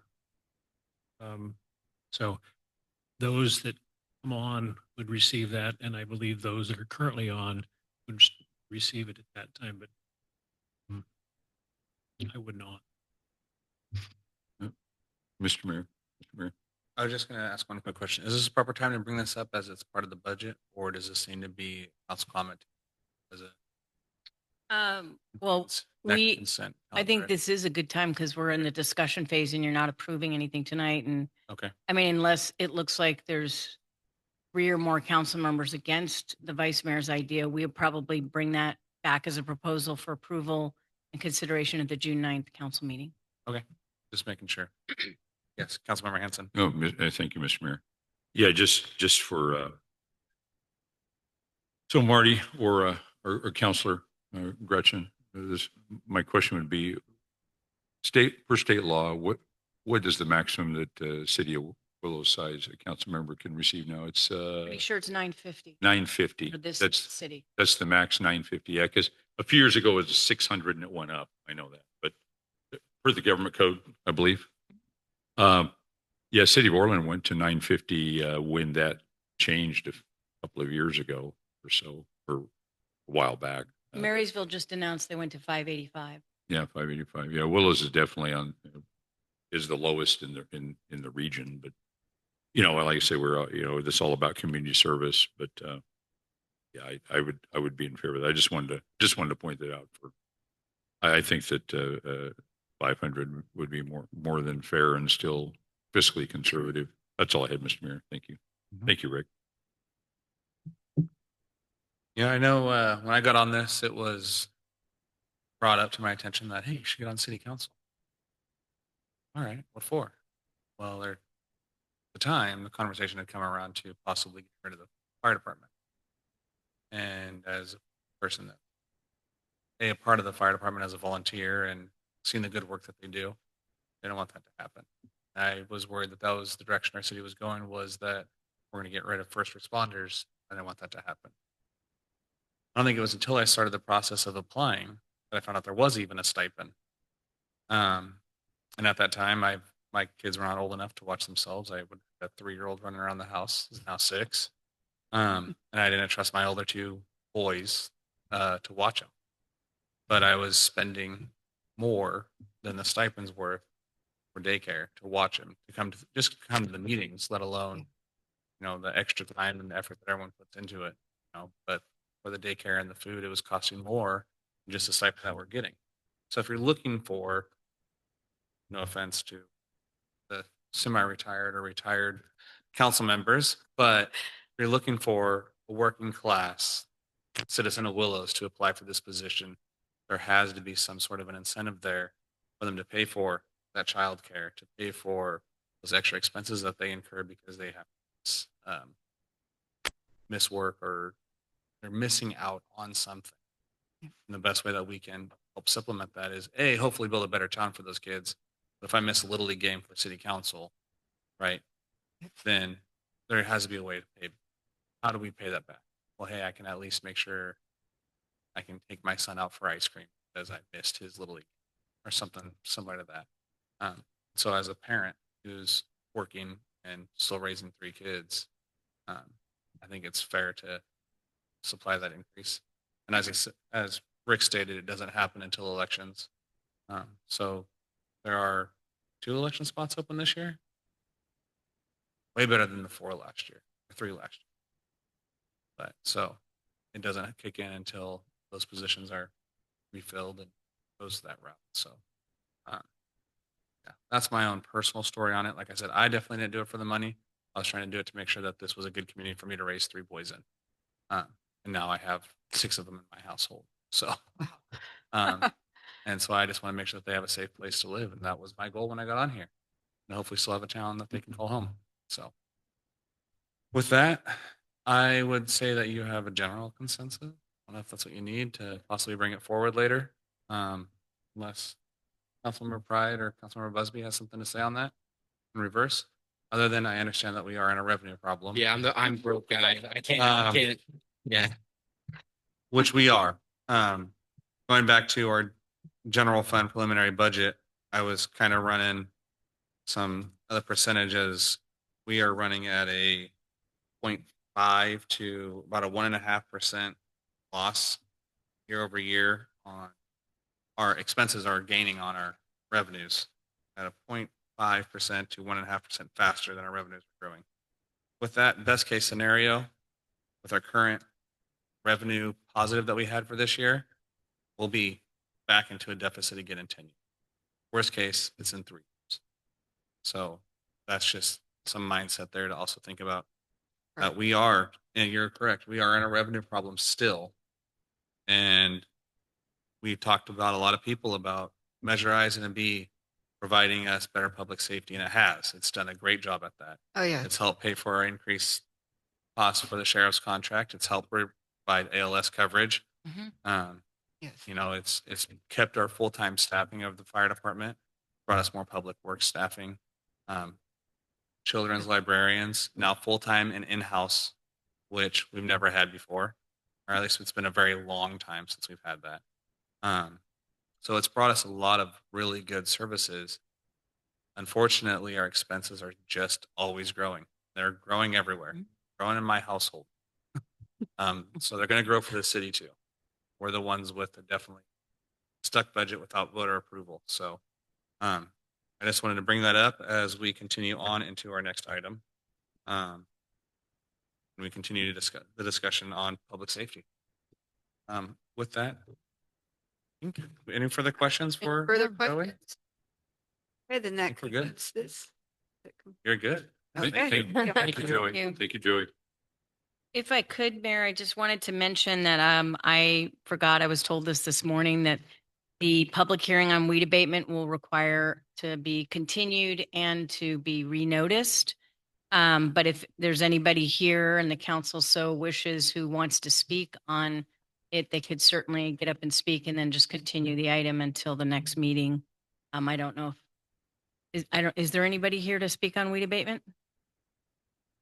No, I guess not. Okay, well then, in that case, but I just wanted you to know when we get to that item, we'll just be continuing it to the 26th. Okay.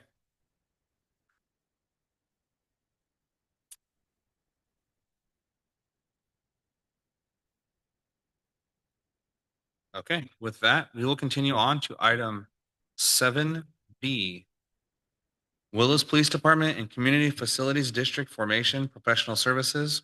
Recommended action, authorize the city manager to execute professional services agreements with Wolf Hansen and Company, a municipal advisor, Stradling, I'm going to butcher this, Stradling, Yoka, Carlson, and Roth Formation Council, and Webb Municipal Finance Special Tax Consultant for the formation of a Melrose Community Facilities District, a CFD, to fund the startup capital cost and ongoing operational costs of the Willows Police Department and provide direction to staff regarding the engagement of an elections consultant.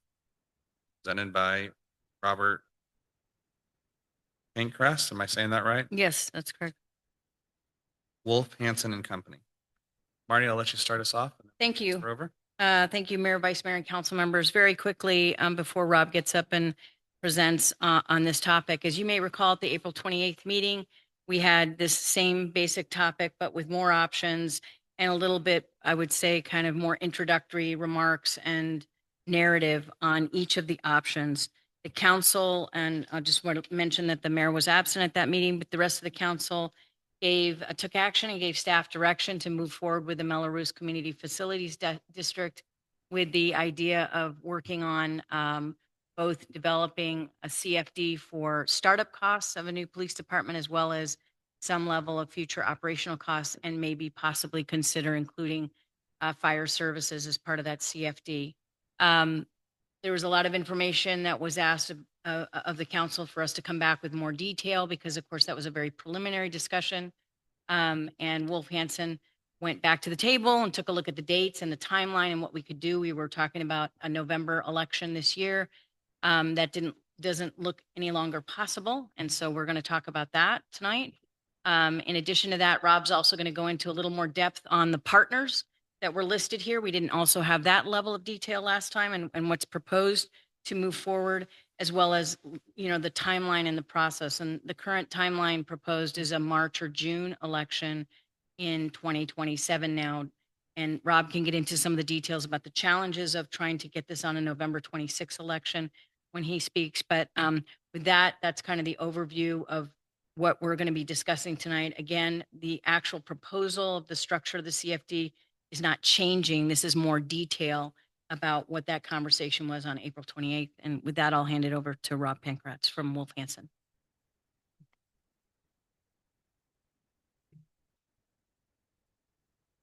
By the way, Bud Levine is also here on Zoom again, as he was last time. Just want to mention that. Perfect. Welcome Welcome back.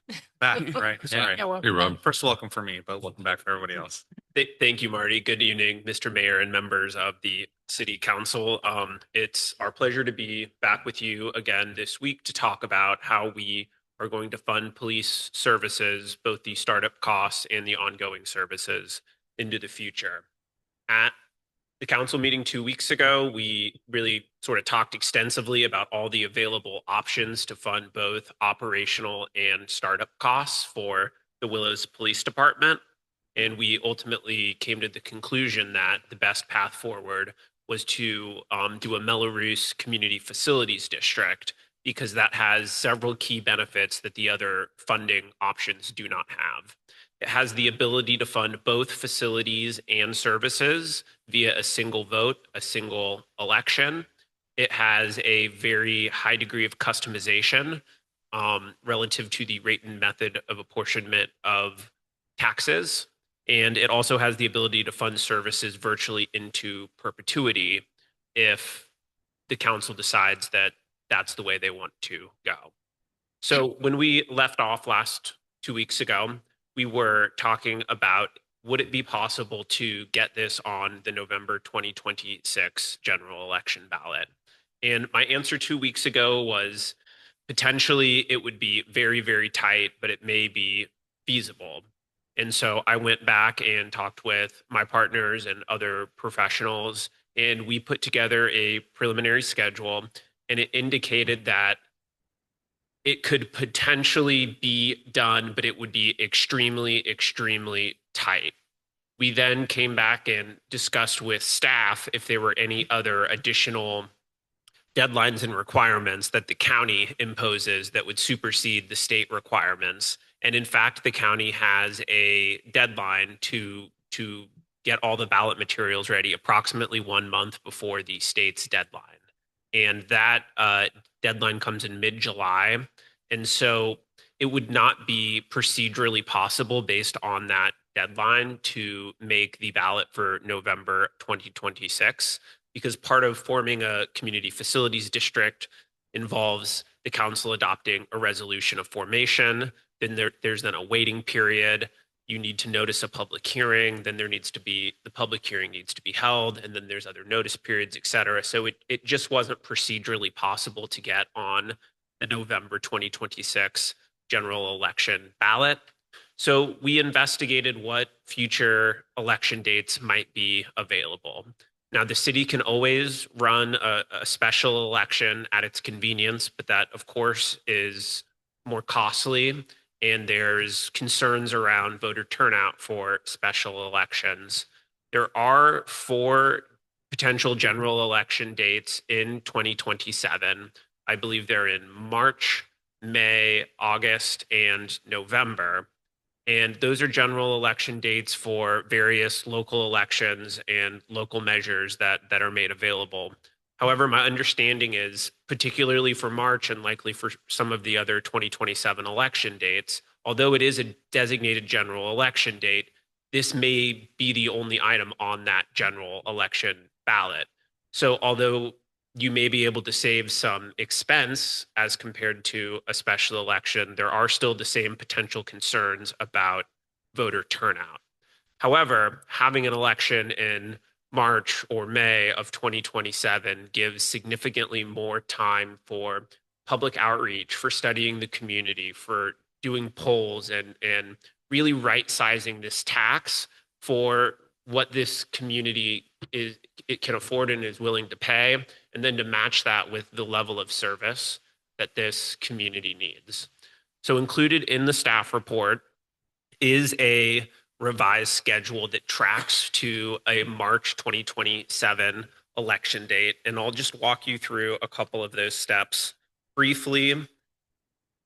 So this schedule would assume that the entire financing team is formally engaged in the near future in the month of May.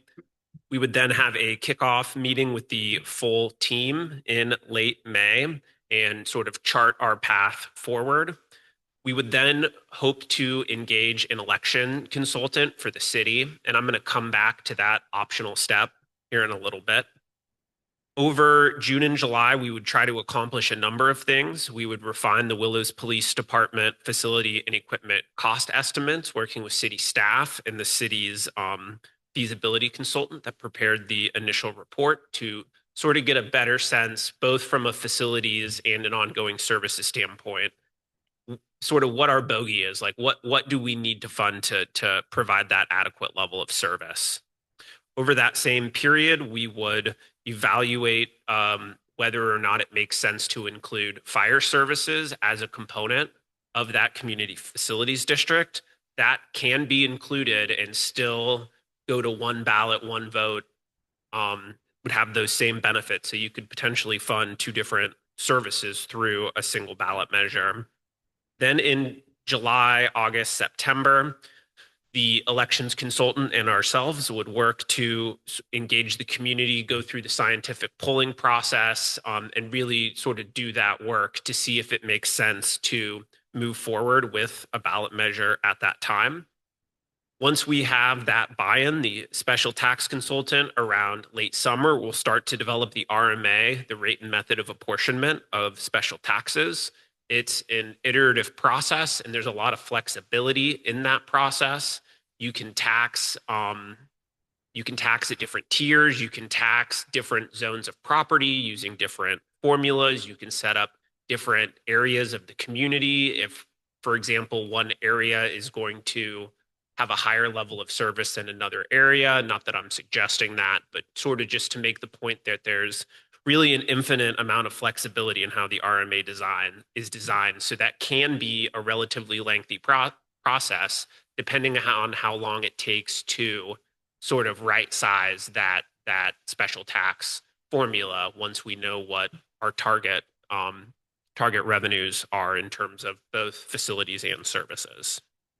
Over the next few months, that would continue to get refined. It would be presented to council for feedback.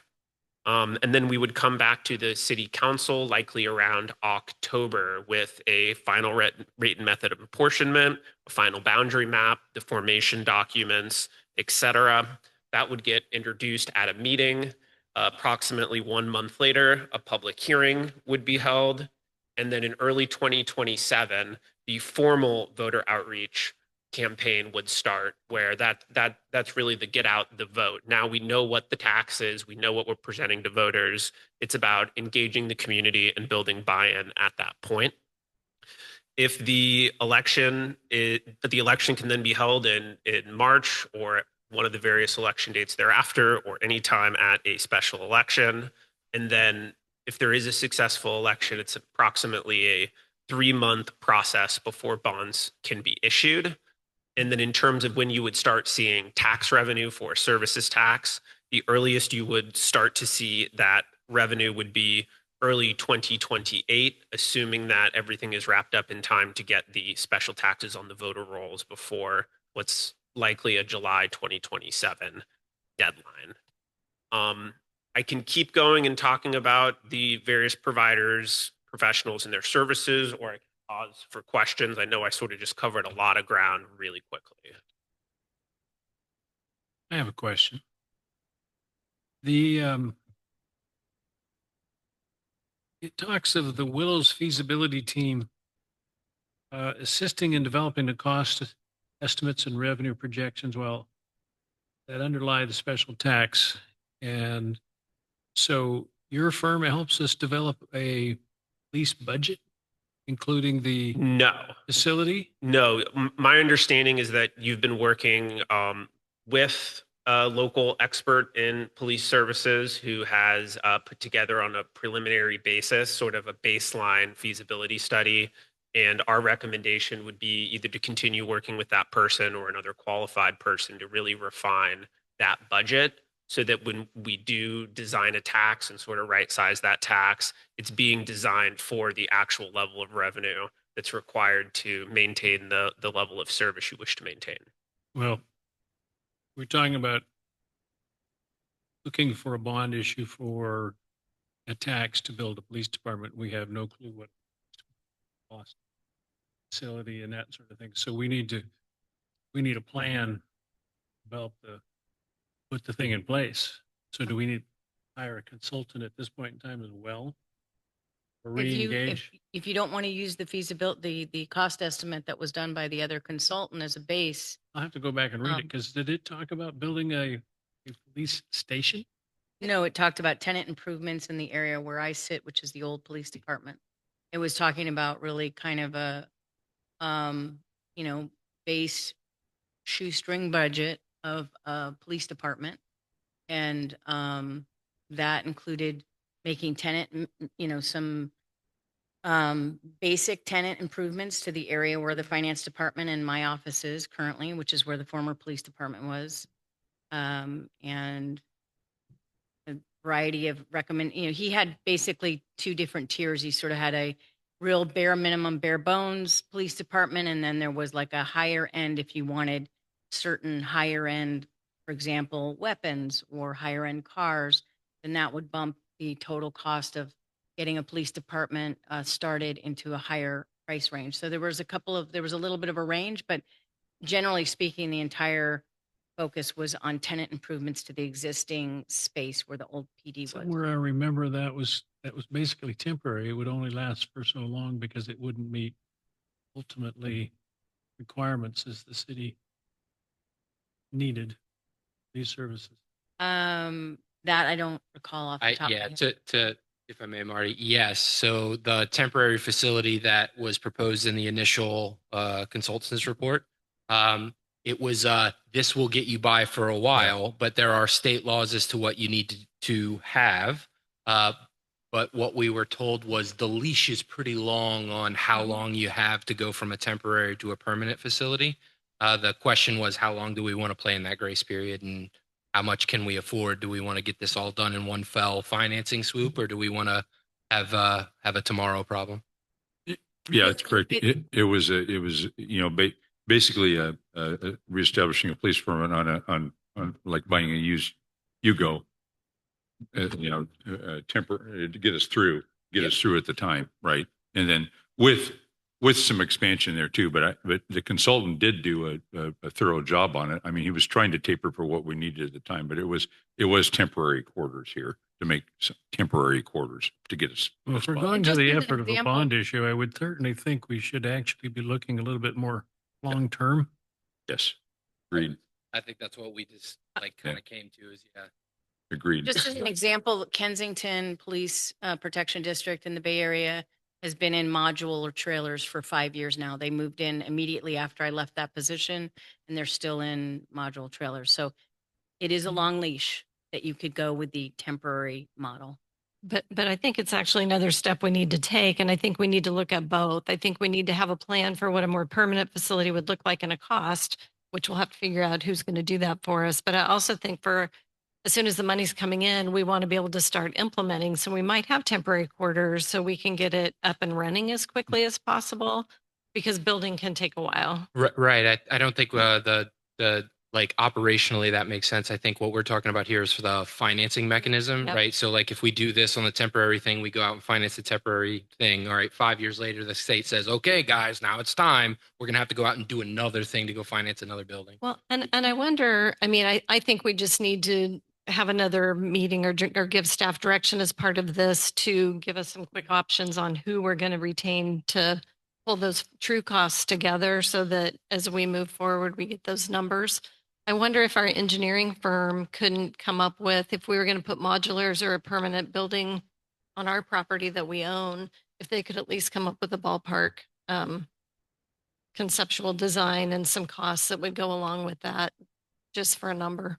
I think that would be kind of a tall order for the engineering division because it's a very specialized thing Need an to have a architect. module for a police department. I think we'd want a specialist who knows how to go about doing that. I just thought for a quick and rough number without spending a lot, just because timing is of the essence, right? If we went out, just trying to get an idea of, are we talking 3 million, 5 million, 10 I million? think when I spoke with Rob and Bud about it, I think we were thinking that hiring that specialist to come up with more concrete numbers would happen concurrently while this other effort that Rob is presenting tonight would happen. So they'd be kind of happening at the same time. So, because there's but we- plenty of work that they can do without having It that. seems like we need to say, give our answer here, then all these other side. While your guys are getting groundwork set up.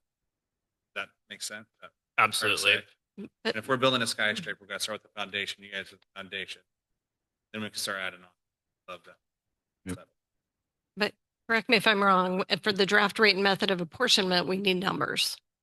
Can you say that one more For time? when we do the draft rate and So- method of apportionment, we'll need some idea of our numbers, will we not? Yeah, so we can work with what you have, but we understand that what you have right now may not be accurate to your long-term plan. So it's always better to have a more thorough study, better information to base the rate and method of apportionment on. But a lot of the early steps in that process can be done concurrently with the feasibility analysis on a new facility, as well as some of the initial polling of residents through a elections consultant. A lot of those things can take place at the same time. Yeah, I was just looking at those where, by August, we'd be finalizing, by September, we'd be finalizing the RMA. So ideally, I would think we'd want to have a pretty good idea of what those numbers are going to look like. So when we're talking to the community, we know what that number, it's realistic. And maybe the numbers could sort of be, this would be the full, the permanent, more structure number. Here's what the modular buildings that have been good in Kensington for 5 years number looks like. And then we can evaluate what we think's palatable for the community, just so we get something passed. I think it sounds like we need to add a police consultant thing to the next thing. We can get that cooking quick. The other level of complexity to this is Mello-Roos as a 2/3 voter, right?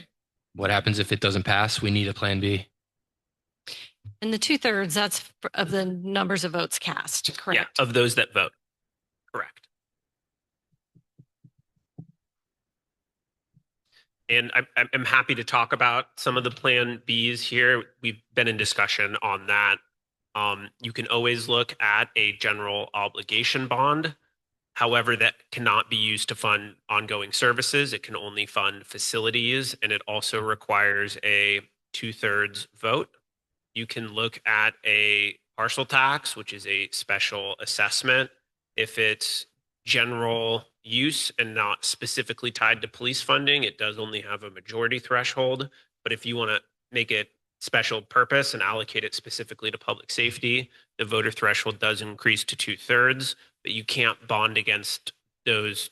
You can't bond against that, meaning it can really only fund ongoing services for the period of the tax. You can pay for facilities on a pay-go basis, but you can't essentially bond to buy a new building or anything like that. We also talked about with this group certificates of participation. That's just a general fund borrowing. You would need an asset to secure that loan, such as City Hall. I do know that when we did the pension obligation bond in 2021, most of those were done with assets, but based on our advice and the advice of the other legal counsel at that time, we went through a complex validation process where the court validated the bond so that you didn't have to put an asset up for that bond. So I believe you probably likely have asset value that's not completely encumbered that could support a COP. But a COP is very expensive still. And we could probably afford it now. We could probably afford it next year, 5 years, 6 years, 7 years. That debt service is not going to look very attractive unless there's other revenue supporting measures that take place between now and then. For example, a $5 million COP borrowed on a 20-year basis, which is about as far out as banks are going in this market. You could always go longer with a public offering, but that becomes more expensive, more complex, more staff time. And typically you'd want to be borrowing at least 7 million, if not 10 million or more, to go through a public offering process, which would allow you to go out 30 years. But a 20-year, $5 million bank loan, that'd be about $400,000 a year in debt service. And I just sort of want that number to sink in light of the budget presentation that you just received.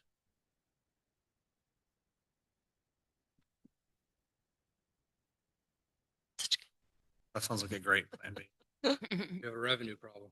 We have a revenue problem. Or an expenditure problem, one or the Yeah, other, yeah. right? The only way to do this is have a revenue stream built in with the borrowing. Yeah, because that's another thing And- that was not part of the consultants is, citations, stuff like that. What does that revenue look like? I didn't see anything on that end.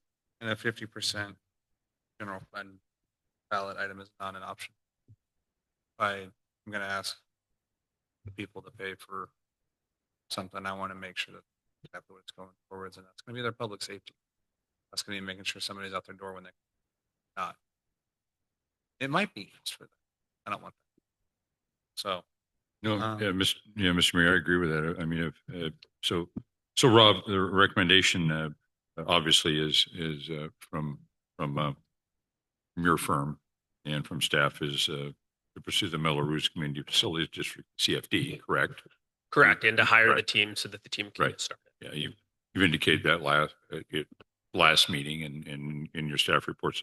Excellent staff report, by the way, Marty and team.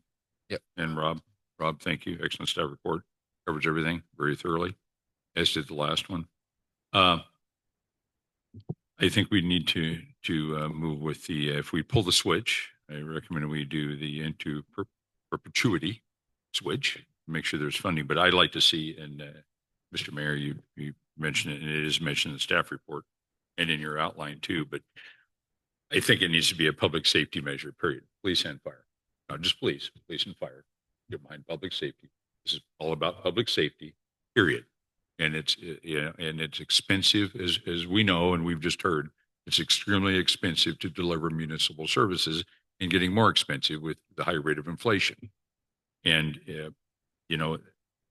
I don't think we need to just put a Band-Aid or a patch on this to get us through a temporary basis. I think we need to bite the bullet, think long-term, and it's all about providing adequate, efficient, professional public safety services for our citizens, period, and be in charge of our own destiny here. So that's my recommendation. Thank you, Mr. Mayor. That's all I had. I want to let you finish your proposal here. I just had a quick question. Let's say we say yes, and this all goes through, and in March, the ballot comes around and we get our 66 plus 1% vote. Is there a way to still delegate the $2 million that we're paying to the sheriffs directly to that special fund? Or is that a council decision that can be made? Or is there a way for us to allocate money to that special fund as well, off of that? Well, I think you can, I don't know, I can't answer. Rob, do you know whether or not you can allocate the cost savings from moving from the sheriff to a police department, which is now 2.3 million into the CFD? Can you just contribute that even though it's not part of the assessment? You wouldn't want to contribute it directly to the CFD, but you can sort of segregate those funds and then have like a special police fund that receives revenues both from that revenue stream as well as the CFD, and that all that money can go into one pot to fund the Okay. police department. And I Okay. think you would But we be- can, I mean, we can do that as a council and say, hey, no, Yes. we're specifically setting this aside for that. We can't touch it to go pay X over here when it's designed to pay for C over here. That, yes, you Is that can, correct? because that's Yeah. general fund money. So however you want to handle. In fact, I would say that, if we're bringing in a police consultant, that we assume that the savings from the sheriff's contract becomes part of the mix. So you're You don't have to have a huge CFD necessarily because this is Mhm. going to be money you're going to count on, right? And make it Right. more attractive to the voters that hey, we're going Okay. to still take this other money too and put it together. That's what I- that's my concern is, hey, this isn't necessarily for current ongoing. It's going to be for future ongoing because expenses are increasing higher than our revenues are. Yes. Okay. But we need the startup. That's where we're getting hung up. We can afford it right now to run it. Can't afford to start it up. So that was my only question. But from there, I just want to let you go ahead and finish your presentation and quit interrupting you. All right. I'm pretty far through. Okay. The professionals we're recommending that you hire include a special tax consultant, and we are recommending Webb Municipal Finance. We've worked closely with them on a number of transactions, and we highly recommend them based on their qualifications. For Formation Council, we are recommending that you work with the Stradling Law Firm with attorneys Brian Quint and Lawrence Chan. Brian Quint, when he had his own firm before his partner retired, Quentin Timmig, did all of the bond issues for the city of Willows in 2021. And I believe even before that, before our time here, and his partner, Lawrence Chan, is their Melrose expert. And I've worked personally with him on a number of CFDs in Marin County. And that's who we're recommending based on qualifications.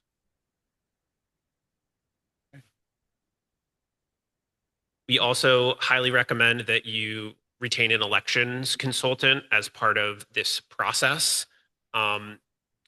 That would be something that would be more difficult to do if we had a very compressed timeline. So we didn't talk about that a lot at the last meeting. But now that we have sufficient time to do things the right way and thoughtfully and with purpose, we highly recommend hiring an elections consultant because they can go out and poll the community. And even concurrently with the feasibility study going on, they can ask the community questions like, would you support this tax level for a Willows Police Department? How does that change if you incorporate fire services? How does that change if you lower the level? So that data can be collected independently of the feasibility study being complete.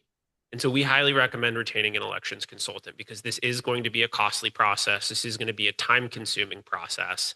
And if the election ultimately fails, you have a 1-year lockout before you can bring a similar measure back to the voters. So we're highly recommending that because we think it'll increase the likelihood of the success of this measure.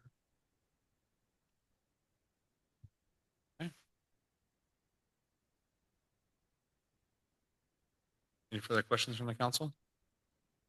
Sorry, are you done? I'm done. Yeah, Okay. thank you. Any further questions from the council? Is there any public comment regarding Willows Police Department? My only comment, I disagree with Councilmember Hanson a little bit, is I think we should focus solely on law enforcement in this. I think it's the component that's missing. I think currently our fire chief does a really good job, has been very successful with grants. I think if we try to do both, I think we will muddy the waters just enough that it won't be, we are concerned about our law enforcement. So I understand what Councilmember Hanson is saying, but I also, based on the follow-up conversation of that, the 2.355 million that's currently allocated to law enforcement, if we do a measure that takes into the full consideration of startup and operational costs for our PD with the CPI or whatever built-ins we need to do in perpetuity, that 2.355 million can be used, A, to help support fire, and B, to help offset that 2.5% increase in expenditures. Well, sure, it's general fund money, sure. Yeah, so that would just be my thought as we're having this conversation, and I know we'll have it again, but I think we need to focus on law enforcement. Yeah, Mr. Mayor. Well, yeah, Lori, in reference to your comments, the, as Rob just presented in his staff report, that Rob's recommended having those discussions about to include fire. I think that's a good idea to do, regardless. But I mean, obviously, the 2.355 million. If in a perfect world, we would have an a very adequate police department today. At what we're paying at 2.355 million, we would have a police department with full police services at the current cost of services. So that clearly that money's still there. But, you know, this is all about sustainability. And I don't know how else to do this without additional funding. We just don't, we can't afford to do both right now. So one or the other. And right now we can't afford to do either. You know what I mean? You know what I mean? So, I mean, we're kind of in a pickle. We're kind of in a pickle here, even though our financial position is much better than it was a few years ago. But we all know with the CPI and everything else, inflation and everything combined, I'm just trying to think for the community in order to continue, to have a full service public safety function. I understand, Lori, what you're saying about, sure, we're talking about establishing a police department, but I think we just need, I think we agree more than you think we do here. I think there's still be room for discussion on this down the road in the timeline that's laid out. Well, I don't think it's going to generate, if we wanted to continue our operations through the community service district, I just did some quick math at $2.5 million, and using our sewer rate study, there's 3,312 units in the city of Willows. That's $754 a unit Wow. Per year. Yeah. per year. In You're never property going to get tax that increase. passed. That's a lot of money. I'd vote against it. That's why we need a plan B. So the reality is the current 2.5 that we're spending on that is going to have to stay, the majority of that, in continuing operations, especially while we're transitioning to have sheriff and our own staff. And I think right now we're kind of getting off in the weeds of where We are, but- where we're going to be at in We need the late information. May, We gotta. early June. Yeah. So, with that, I will leave it to the pleasure of the council as to what they want to decide at this point. Move to follow the manager's recommendation. Second the motion. I have a first and a second to authorize the city manager to execute professional services agreements with Wolf Hansen and Company, Stradling, Yoka, Carlson, and Roth, and Webb Municipal Finance. Did I say something wrong? No. Okay. For the formation of the Melrose Community Facilities District to fund the startup capital costs and ongoing operational costs for the Willows Police Department and provide direction to staff regarding the engagement of an elections consultant. And I want to clarify, are we including the elections consultant in this? Is that part of your motion? But we would need to include our current consultant on what it's going to cost. I'm going to have to bring that back as a separate item. That's Right. not, can't do that tonight. 'Cause it wasn't on the So we agenda. need to bring that back because we're going to have to me, that's one of the most critical mass issues we have. Yeah. Are we talking $5,000 or $5 million? Or are we talking $9 million? Makes a difference. Don't scare me with those numbers because his numbers were like 1.5. So I'm hoping somewhere with 0.5. Well, you're dreaming. You're dreaming, buddy. So Was the elections. So do you want the election consultant considered in the election consultant? Would you like that as part of your Yes. proposal? Okay. yeah, I second that. Yes, Okay. absolutely. So we have a first and a second. Any further discussion? I have a question, clarification. So is fire included, or are you deciding that late? Can they decide that later on? I don't know. Rob. Decided later. Okay. So did you want to decide that later? Mr. That's- Mayor, as indicated, I think we discussed this. Thank you for clarifying that, Marty. Yeah, it's in Rob's timeline to discuss that later. Okay. I agree with, I believe Rick's motion and my second was to move forward with staff's recommendation. That would be included in that staff recommendation as outlined in these documents with the election consultant, Rick. Yeah. Yeah, no, I wanted to know if you wanted to include the fire component. That's what Yeah. that's what I just said. So it sounds like it's what it is you'll have a later discussion about it. Staff Correct. recommendation right here in the timeline. It's in there. Okay. Yeah. Later discussions. Okay. Correct? As of now, the recommendation is to hire the 3 recommended entities and look for an elections consultant.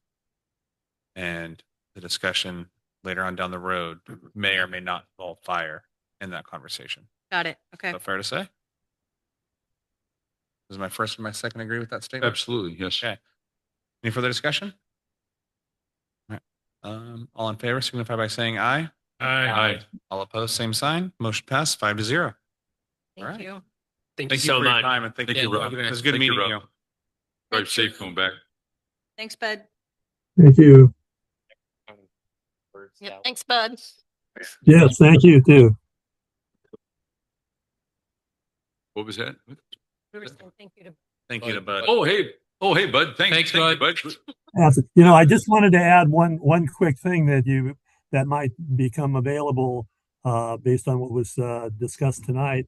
If that 2 million is available after this project goes forward, you could use that to fund a COP for the fire, because now you do have a source of revenue to pledge for a city obligation. You'd run the numbers versus doing it on a pay-go basis. But it gives you that flexibility that you wouldn't have had otherwise. Okay. Right on. Makes sense to me. Perfect. Thank you. Thanks, Okay. Bud. We'll talk about We'll it. see you next time. Thanks, Take Rob. care. Thank you, bud. I forgot you were there. Sorry. It's good That's all right. good to hear from you. Look, I Thank you. trained Rob well. He did such a beautiful job. I didn't want to interrupt him. So You did a good job. he's Yeah. doing great. Thank you, Rob. Thank you so much. Or thank you, bud. Okay. Next item. 7C, Proposition 218, Final Sewer Rate Study. Recommended action upon conclusion of presentation, direct staff to initiate the Proposition 218 public hearing process. Presented by LT Municipal Consultants. We'll first hand this off to Joe Betancourt, Community Development and Services Director. Good evening, Mayor, Vice Mayor, and Council. Joe Betancourt, Community Development Services. I won't go through too much of the background, but last City Council meeting, we received an initial presentation from LT Municipal Consultants. At this meeting, we'll be looking over their revised version that takes into consideration your comments.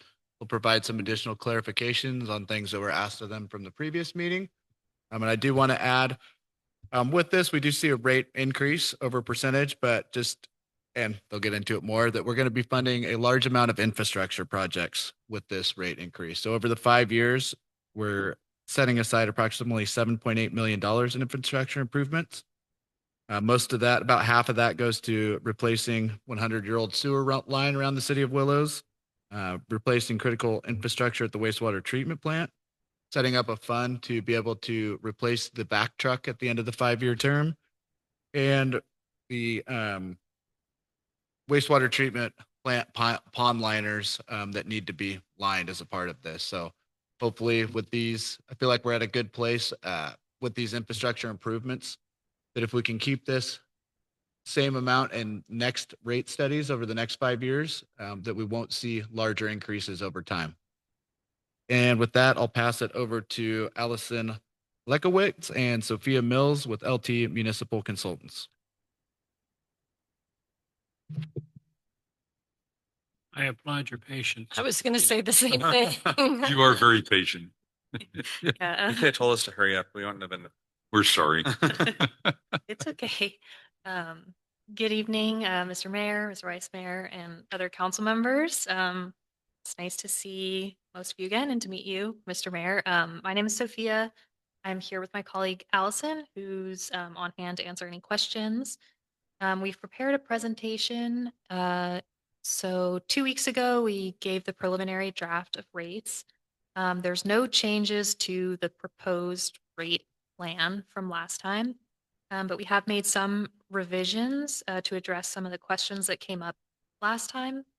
And so I'm happy to go into as much or as little detail as you'd like about the rate calculations, but we'll just get started with some background. If you'll go to the next slide, please. So the city sewer fund, like we heard in the budget presentation, is an enterprise fund separate from the general fund. So the goal of this rate study is to adopt a rate plan that will cover the full cost of providing service for all of the city sewer customers over the next 5 years. And then if we'll go to the next slide, please. I wanted to first address some of the questions that came up 2 weeks ago at the last presentation.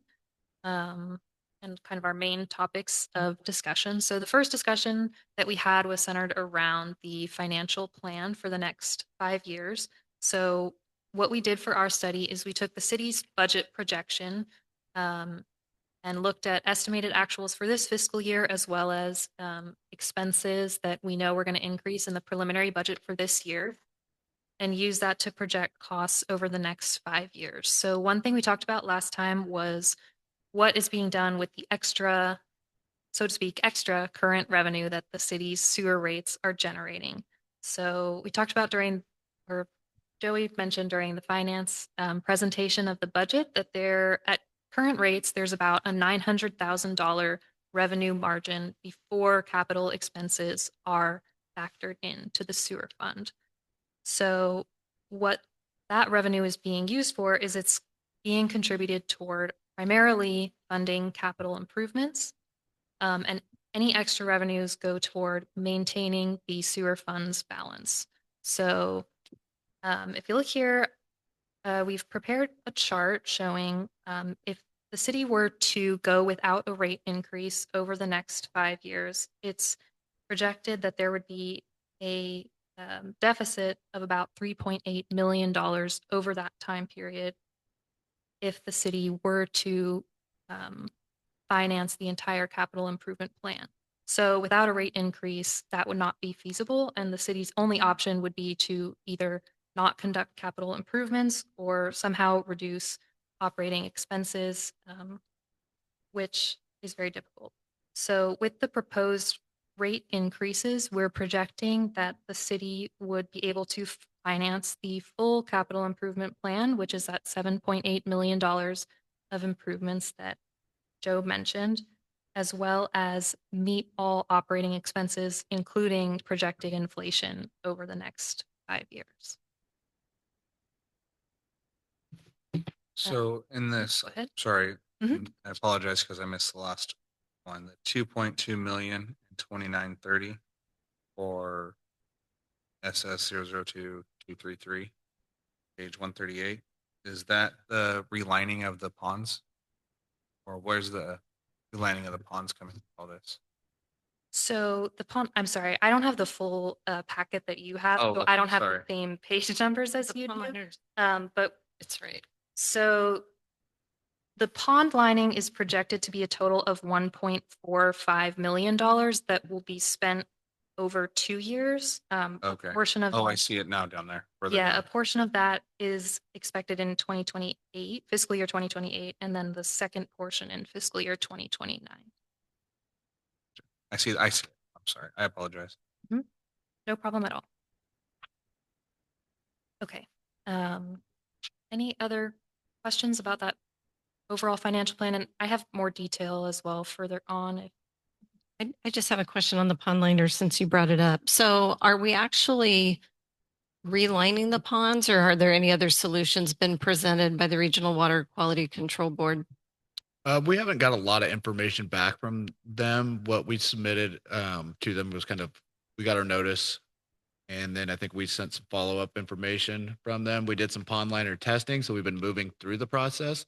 I believe at this point we've sent them the results of that the pond was not lined with any earthen material or unnatural. So we are figuring that their recommendation is going to be that we need to line those ponds. There is a potential. The violation was for not having them lined.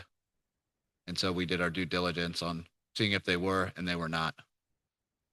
So the 850,000 in fiscal 27-28 and the 600,000 in 28-29 are just estimates at this point because we don't know yet. Absolutely. It could be much higher. Okay. So we don't know. I would say it wouldn't be lower than those prices. Yeah, that's accurate. What we would do in a situation if we were in need of having to obviously comply with the Water Quality Control Board order and needed additional money for those pond liners, is we would push back some of the other capital improvement projects into later years. What is Joe, what is the estimate based on? Is this from the city engineer? Yeah, just Talking to people. and just sort of- exactly. yeah. It's a real loose ballpark estimate that we're going off of at this point. I think some of the engineering companies that were involved in the testing and those kinds of things and looking at similar projects. But as time goes on and escalation and the actual reality of what we're looking at, we don't have an official estimate at this point. Yeah, the full capital improvement program estimates are based on the best information that the engineer has at this time. So, you know, there are some unknowns, some things could be pushed around, but this is the best current projection that we have. And I will add just one more thing, that most of the other things are a lot more concise just based off of previous projects. This one is just more of an unknown as it's a new situation to us as well. So we feel a little more confident with updating our CIP, which will be coming forward later, that these prices are at least in 25 to 6 as best as we can estimate them. When the ponds were initially built, were linings a requirement then? And then are Most likely not. And they were not done as a part of the plant upgrade either when we did the wastewater treatment plant upgrade, which I can't remember the year of that, but I think it was 2011. But most likely it wasn't required. And that's how we've done it. We went through landfills goes through similar things like that, where you open up one now and you've got to have a lined landfill where they weren't required to be lined in the past. So most likely it wasn't required. But and that's kind of where my question is coming from. Is it something that we can be considered grandfathered into?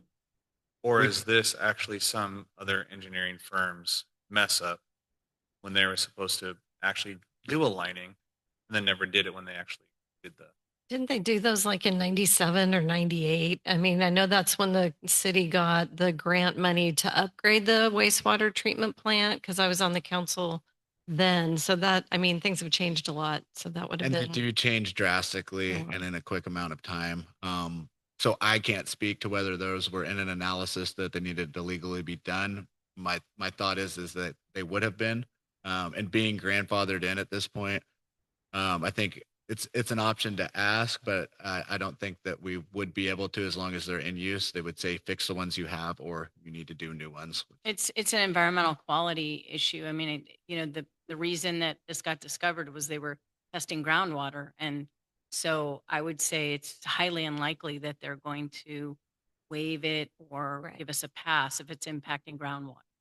One thing we could hope is that because we were grandfathered in and didn't know, as soon as we're catching it, we're working to remediate and we won't have a million penalties.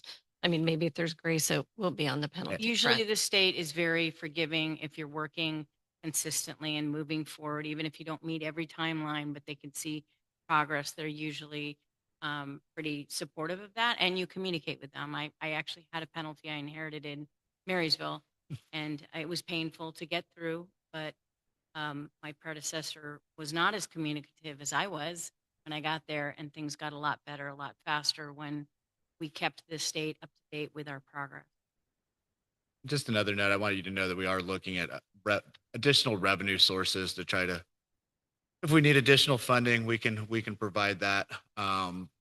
There's a potential that it could be declared an emergency situation. I think that's highly unlikely given the longevity of it, where funding might be available, but we're trying to examine every revenue stream possible to supplement what we're getting through our wastewater fees too.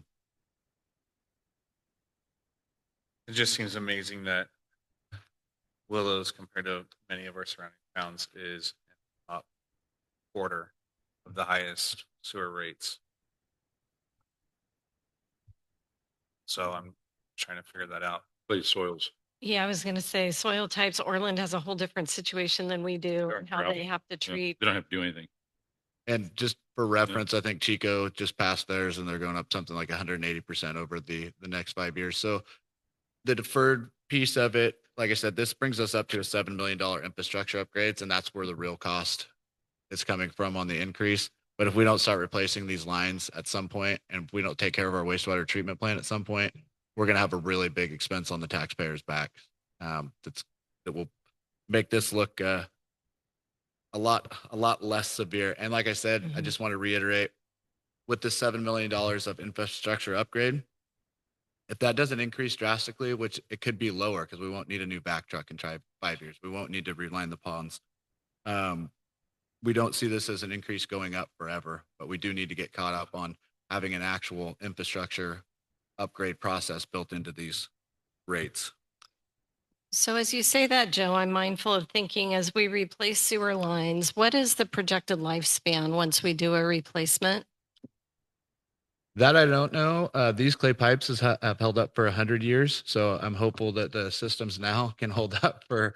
I think 60 to 70 is usually a good number, or 40 to 60. Just thinking, let's put something in the time capsule so that Yes. in 50 years, they're reminded to start replacing their sewer lines. There you go. Broken sewer pipe. Yeah. And we are looking to GIS our sewer lines and storm drain infrastructure, so that way we can throw dates on them with replacement and have all these kinds of data available. Well, and that's what I'm thinking, making sure that we're tracking it so that Absolutely. if there is, because I know we talked at the last meeting that if we're getting the bulk, excuse me, if we're getting the bulk of these big projects done, then we're not going to see the need for the continuing increase in costs. But we do want to either be building a reserve or monitoring it so that we know at what point Absolutely. we'll need to collect again. And that can go into more of like a vehicle replacement fund, or it's just basically another CIP within the enterprise fund itself that we build up for those. Hey, we know this is lasting 40 years. We're going to put away $100,000 for the next 40 years to replace X amount pipe. So that would be the goal, is to get to some sort of standard that we can do that. Sorry, and I know we kind of got distracted from your presentation on side tangent there. So I just had one question on this. Sure, Is- go It ahead. says escalation factor of 3%, but I'm seeing 10, 10, 10, and a 5 and a 5. So are we increasing it by the 10% when the escalation factor is 3% for those capital improvement funds? Is that why we need to So- increase it higher than just the 3%? Yes, so Escalation factor. Okay. the escalation above 3% is primarily because of capital. The 3% escalation is what we're projecting for operating expenses only, beyond this first year. So we're projecting that operating expenses will increase by inflation. So we projected about 3%. And then the capital improvement plan is projected, like the actual cost each year is factored in. So that goes up and down depending on the year. For instance, the highest costs are projected in 2030, when we're projecting that about 2.6 million will be spent total. So that 10% number that we arrived at is for the rate increase, factors both of those in. It cleans it all up for all those capital. Okay.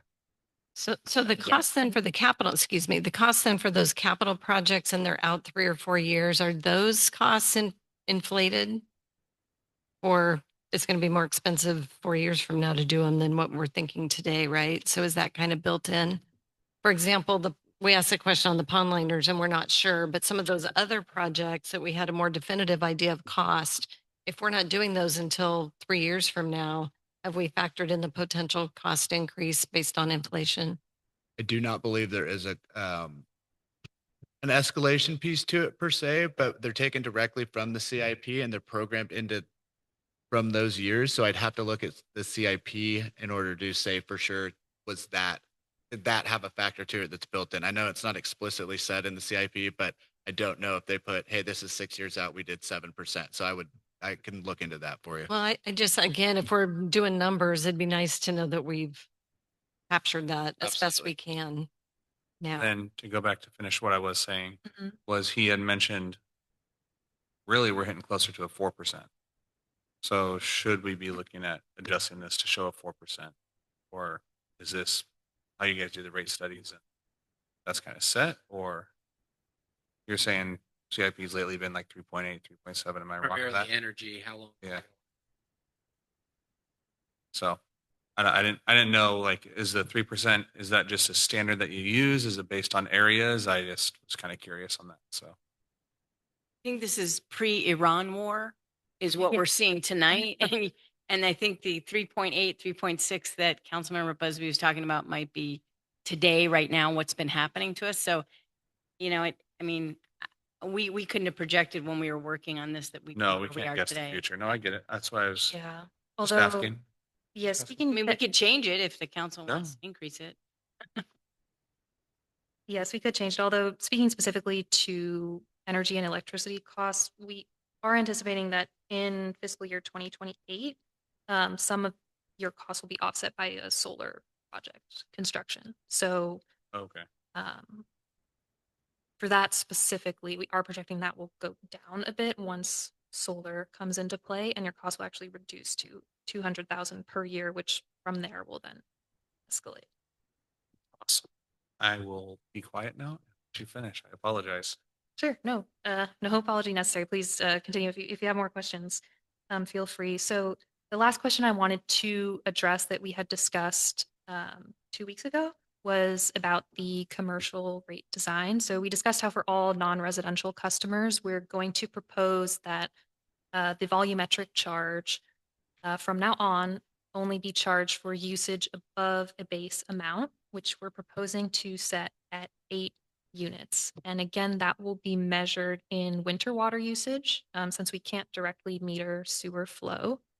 The reason why 8 units is the base amount we're proposing to include for all commercial customers is because that matches with observed usage of single-family residential customers, so that average user in the city and all sewer connections in the city has to design infrastructure and reserve a certain amount of capacity in the system for that customer. So that's kind of going to be reflected with this new proposed base charge. And then the volumetric charge will be for any overuse above that amount, reflecting that that customer is now having kind of a disproportionate impact on the sewer flows that need to be treated at the treatment plant. Okay, any further questions on that before I move into kind of the more detail of how we designed and calculated everything? Next slide, please. So just as a reminder, so tonight we're asking for approval to go forward with the Proposition 218 process, which governs the adoption and calculation of all utility rates. So if you'll go to the next slide, please. Here's kind of a brief overview of how that process works. The first piece is the financial plan. So that's where we projected the operating expenses. We took into account the capital improvement plan and looked at what the full cost of continuing to provide high quality service will be. The second phase of that process is where we design rates. So according to Proposition 218 requirements, the rate for each customer must be proportional to that customer's impact on the system. So the rate for each person is designed to reflect the cost to serve that customer and the amount of wastewater that they contribute to what must be treated by the city. And the third phase of the process is the public outreach and notification process, which is what we're seeking approval to begin tonight. So that process will consist of mailing a notice to all ratepayers in the city, informing them of the proposed rate increases and directing them to where they might be able to find more information, such as a detailed report. And then all customers will have the opportunity to submit protests if they so desire. And if the city receives protests from more than 50% of all customers, the city cannot adopt those rate increases. Next slide, please. So we've been over a lot of this in the question period from earlier, but the key considerations for this study and that were the main focus of what we will be focusing on when we communicate with customers is the need to finance capital improvements and then the need for those rate design adjustments that we talked about are to increase and ensure that there's equity in the proportionality between different customer classes. Okay, next slide, please. And next slide. Actually, I think we can skip this one as well. So this is just what we talked about, the capital improvement plan. So this projection here shows, so I changed this to numbers instead of the chart that we had last time. So this is our calculations of the financial plan over the next 5 years. So this shows where we anticipate spending capital improvements. So the total over the 5 years is the 7.8 million. The operating expenses over each year reflect the inflation projected. And then the debt service payments are what the city is required to pay based on the 2021 financing that refinanced the original like improvements to the treatment plant that I believe occurred in 2007. So what you'll see is that with the proposed rate revenue increases for each year of the next 5 years, we're projecting that the city will cover costs and maintain reserves. And then I wanted to point out, we discussed this last time, but in the first year, so fiscal year 2027, the 10% rate increase is what we're proposing will be the increase for total rate revenues. But because of the proposed rate design changes and because we're allocating them differently between customer classes based on our analysis of wastewater flows and current usage patterns, that 10% is not going to be what each customer sees on their bill. So unless there are any questions about the financial plan, I can now go into more detail about what those rates will look like. Any questions? Okay, next slide, please. And next one again. So here's a look at the city's current rates. We are proposing that all residential customers, which is the majority of the city's customers, will continue to pay fixed charges similar to current. Although one thing I wanted to point out is that the current multifamily residential rate is very low in comparison to the single family rate, which is atypical compared to most cities that we work with and does not reflect the usage of multifamily customers. So we are proposing that multifamily customers will have the largest percentage increase of any customer class. And you'll see currently the commercial fixed charge is higher than other customer classes. So we're proposing to reduce that. And the commercial volumetric charges you can see now are applied to all metered winter water usage. So what the city does is take Cal Water's metered usage in December, January, February, average that, and that factors into the rate. So we're proposing that the rates will still be based on winter water usage, but the volumetric charge will only kick in if the customer uses above the allotted amount. Okay, next slide, please. So here, and I know you touched on this already, Mr. Mayor, but here's a look at how your current rates compare to surrounding agencies. I do want to bring up, I know you mentioned the Chico rates. So Allison and I just saw actually at the end of last week, their city council, so they had approved this rate increase at one of their meetings in March. And just last week, because of a lot of pushback they had been receiving from customers, they decided to postpone and reconsider the rate increase. So it looks like it's scheduled to be discussed again in their June meeting. So at this point, that rate increase is a bit up in the air.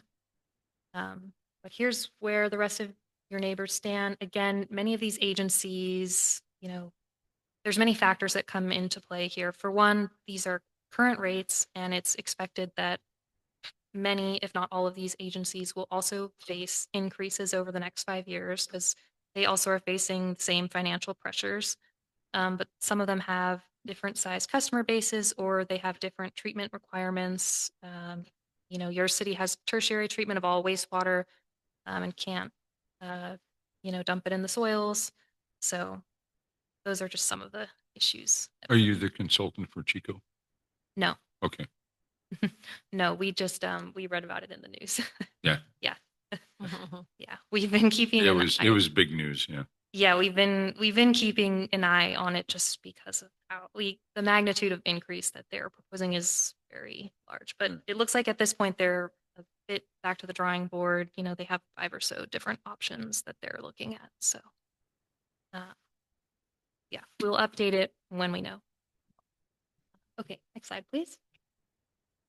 So here's a summary of the proposed rate design changes. Again, the main changes will be of how the actual rates will be billed will be to commercial customers. And the other main change is to the allocation between customer classes. So if you go to the next slide. Can I ask a question? Oh, go ahead. Maybe it's just me finding it odd. Why are markets and a morgue classified under the same sewer rate study? I'm finding that odd. So I'm just Yes. curious. Is Oh. that like that just City of Willows were special and we decided to put those two in the same area?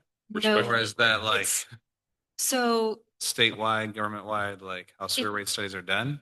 it's pretty standard. So the way that customers are classified, sometimes there's confusion because the way their customers are classified is based primarily on the strength and concentration of pollutants in the wastewater they discharge rather than like the actual flow or volume. So they're classified based on the fact that both of those have a high concentration of pollutants. Like a market has a lot of like fats, oils, and grease typically that they're discharging, and morgues because they have like chemicals and such. That's where that classification comes. Yeah.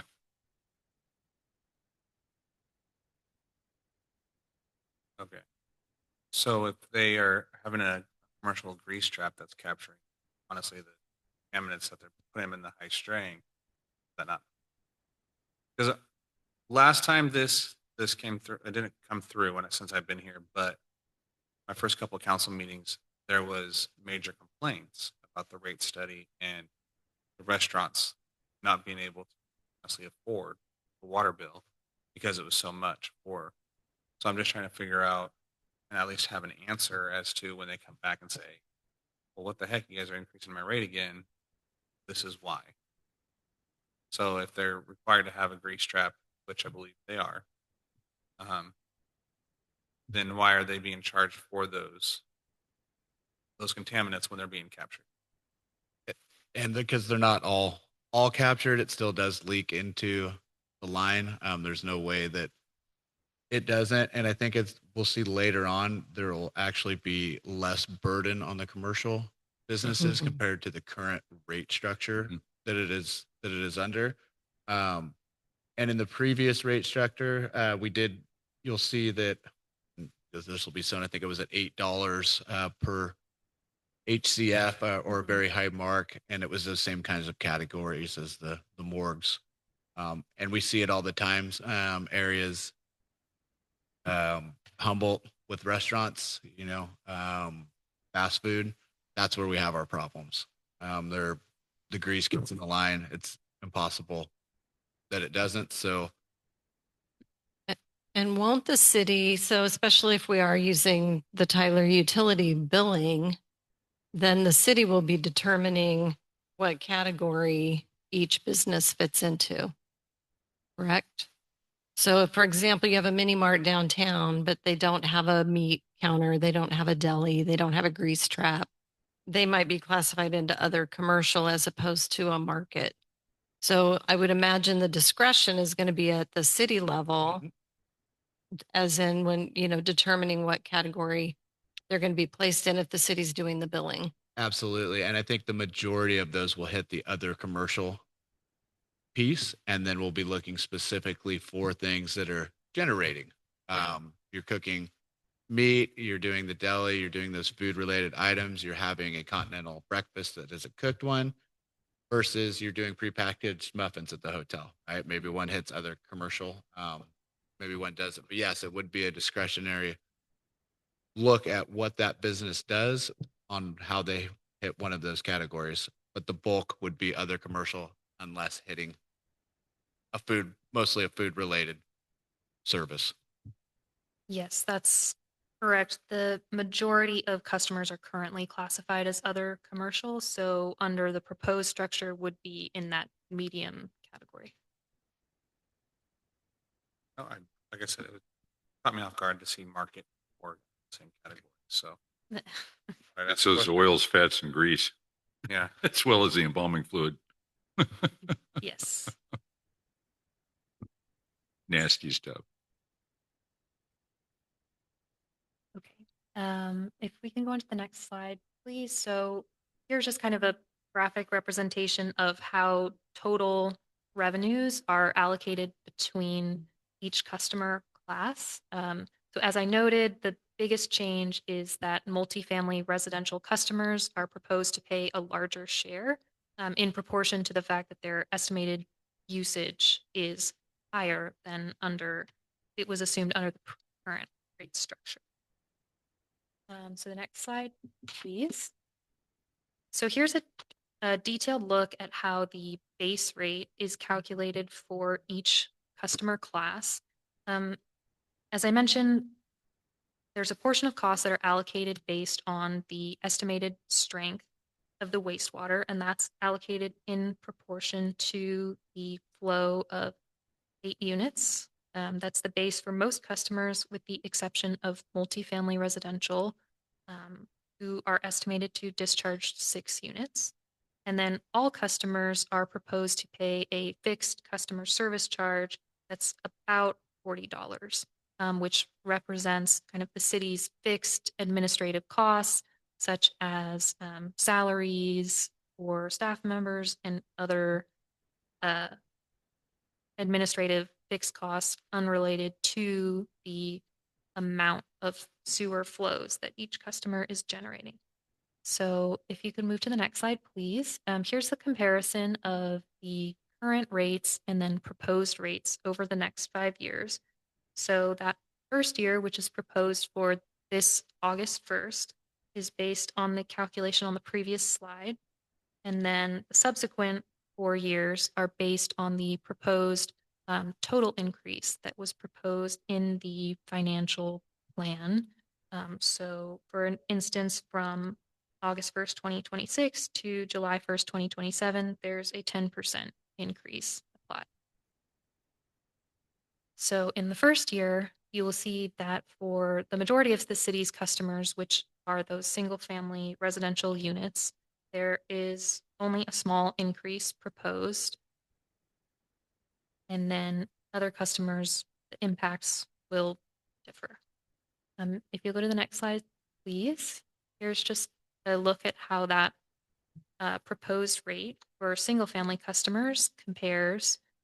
So because it is a small increase proposed, the city would not change in the ranking. And then just to give a little bit more context and detail on the proposed non-residential rates, we have a few slides. If you'll move to the next, please, showing how those commercial rates will be applied. So we are proposing that the customer classes will be consolidated just into more standard categories of low, medium, and high strength. And for most customers, the volumetric rate will have a slight decrease. And again, it will only be applied separately above and beyond the base charge if they use above 8 units. So if you'll go to the next slide, please. Here's an example of how the commercial bill would be calculated for the average commercial customer in the city, which is in that medium strength category. So first example is showing a customer with low or minimum usage. So currently, a bill for 8 units of usage is about $131. And then it's proposed that that customer or a customer using any amount below that, the bill would reduce to only the base charge of $75. The average commercial customer in the city last year used 15 units. So the lower portion of this table shows the proposed calculation for that customer. So the bill is proposed to decrease from $170 on a monthly basis to about $106. So for most commercial customers, they would see a bill decrease when that August 1st, 26 rate hits. Okay. Next slide, please. So the last slide I have here is just the proposed schedule. So tonight we are asking that, for approval to initiate the Proposition 218 process. The legal requirement is that each customer must receive the notice 45 days before a public hearing is held. So to meet the proposed hearing date of July 14th, we need to mail the notice by the end of this month on the 29th. So final question that I have, when we look at the proposed commercial flow charges and we have the separation of like car wash and laundry and how much they are and hospital and rest homes. So those are current. So car washes and laundries, so they put like just detergents basically as their pollutant into the water. So it doesn't matter how much water they're actually putting into the system. I mean, it does, but the cost is based on the pollutants. Strength is based. Right. Yeah, Well, I just keep going back to other commercials. So if you have a car wash or even a laundromat and they're being charged $365 and $407, that's the old rates. We find a new rate. Yeah, so It just seems like they're being charged like compared to a retail store that really isn't putting any pollutants down there. I mean, they're just flushing a toilet typically, but yet they're going to be in a commercial category paying more. That's the part I've just had a hard time wrapping my brain around. If there's like a statewide standard or there's something that. Yeah, I see where you're coming from. So the strengths that are factored into these rates are based on industry standards, estimated like concentration of pollutants, where a customer like a car wash or laundromat is going to be proportionally hit more is that because they're using a much higher volume, they typically are going to be charged, above that base amount. So they'll pay not only the base fee, but that usage fee for whatever usage. So that balances it out basically, as opposed to a smaller retail store that maybe pays a higher flow rate, but they don't use as much water. Right. Got it. Right. So the flow that they are discharging, it may be a smaller amount, but it's going to be more concentrated, whereas a car wash is probably using a much higher amount. So they're paying many more units of that charge, but each unit is more diluted. Sense.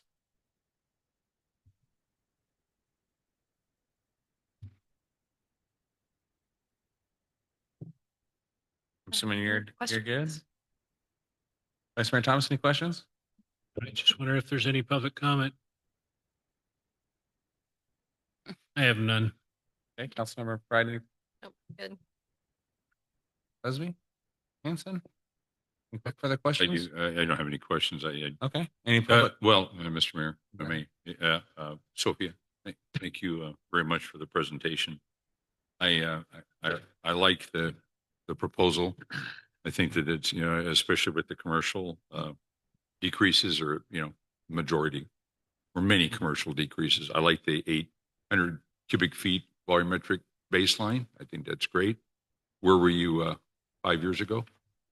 I wish we would have known. Wish we would have hired you back then. Okay, and we had there were a 14-year period where there was no rate increase, City of Willow. So 5 years ago it was a huge leap. And as Joe indicated here, and as you've indicated, we need to stay on top of this and not go back like that again. So I do like the multifamily coming up, the residential staying basically $1 more a month for the proposal. That's good. And just to indicate, Mayor Hudson mentioned earlier, but fortunately, I mean, I like it. We're on clay soils here, but unfortunately for sewage treatment in the state of California, that's a bad thing because it costs more money. And I do like your graphic here with, showing Orland, which basically has almost no treatment because they're on gravel strata. The sewage goes out in the pond and it dries out, right? And that's treated in the state of California. And we have to do all this additional treatment. But I just compare this with Williams right at the current rate at $99 and going up, I'm sure. And we'll be about that at the end of this, at year 5. But I think that's an important benchmark to note here. Williams and Willows have similar, nearly identical clay soils. I know because I judged I judged clay soils in both areas. Okay. So back in the day, but I just think that, you know, as you notice, a lot of the areas that aren't on clay, the sewage rates are much cheaper because they don't have to do what we have to do here. Right. So anyway, but I think it's fair. I like the proposal. I like going with the low strength, medium strength, high strength. Like I said, I like the commercial rates, the pros commercial rates. I like the fact that it's holding at least for a year at $75 a month for residential, which is where we're at now. But anyway, that's all I had to say. I just wanted to point that out. I just appreciate your study. I think you put a lot of thought and science into it, and I'm very pleased with the reports. And it was a very self-explanatory information. I thought, having been through the 218 process a few times now in municipal entities, you did a good job. So I do like what I see in result. Yeah, it's expensive, but we're in California, so everything's, you know, treating sewage is expensive on clay soil in California, and plus the infrastructure issues and everything else that we have to contend with. So that's all I have. Good job, ladies. Thank you. Thank you. Is there any public comment? Okay. With that, Mr. Mayor, I would move comments. to direct staff to initiate the 218 public hearing process. Seconded. Oh, go ahead. Matt's got it. I have a first and a second. Any further comment? I do. How are we differentiating multifamily? Are we using our, I don't know if it'd be our title 18, or how is the city going to be doing that when it comes to the billing? Is it anything with 2 or more residences on I believe it's more than 2. I don't know if duplexes count as multifamily, but I'll have to go back. So we've received the list, our residential list in an order in an Excel spreadsheet that we're able to organize by number of units, basically, in multifamily. Well, I'm So, just yeah. thinking of the places that are going to have the ADU And the junior ADU. Yeah. other. I don't, for some reason, I hope I'm not wrong. I'll let you know and I'll check this out. I believe it has to be more than 2 to be multifamily. I don't know if duplexes hit that standard, but I can definitely find that out and let you know. Okay. Sounds good. So we have a first and a second. All in favor, signify by saying aye. Aye. Aye. All opposed, same sign. Motion pass. Thank you, ladies. Have a safe drive. Good job. Yeah. Very Good safe. job. Okay, item 8A, weed abatement declaration will be continued to May 26th. Next up, we have item 9, comments and reports. Item 9A, council correspondence. Does anybody have any correspondence? Vice Mayor Thomas? No. Councilmember Pride? I think we all got the letter from the Library Board of Trustees. Yes. Oh, yeah, there's that. So essentially, all the council members were sent a letter from the Library Board of Trustees regarding their ongoing requests for certain financial documentation to be provided to them at their meetings. So I don't know if anyone, I think that one, it got forwarded to you, did it not? Yeah, I thought I'd seen where it got forwarded.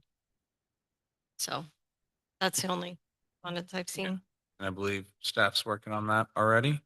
Well, I don't know if that can be question I have answered or given not, but- balances to, that we have for them.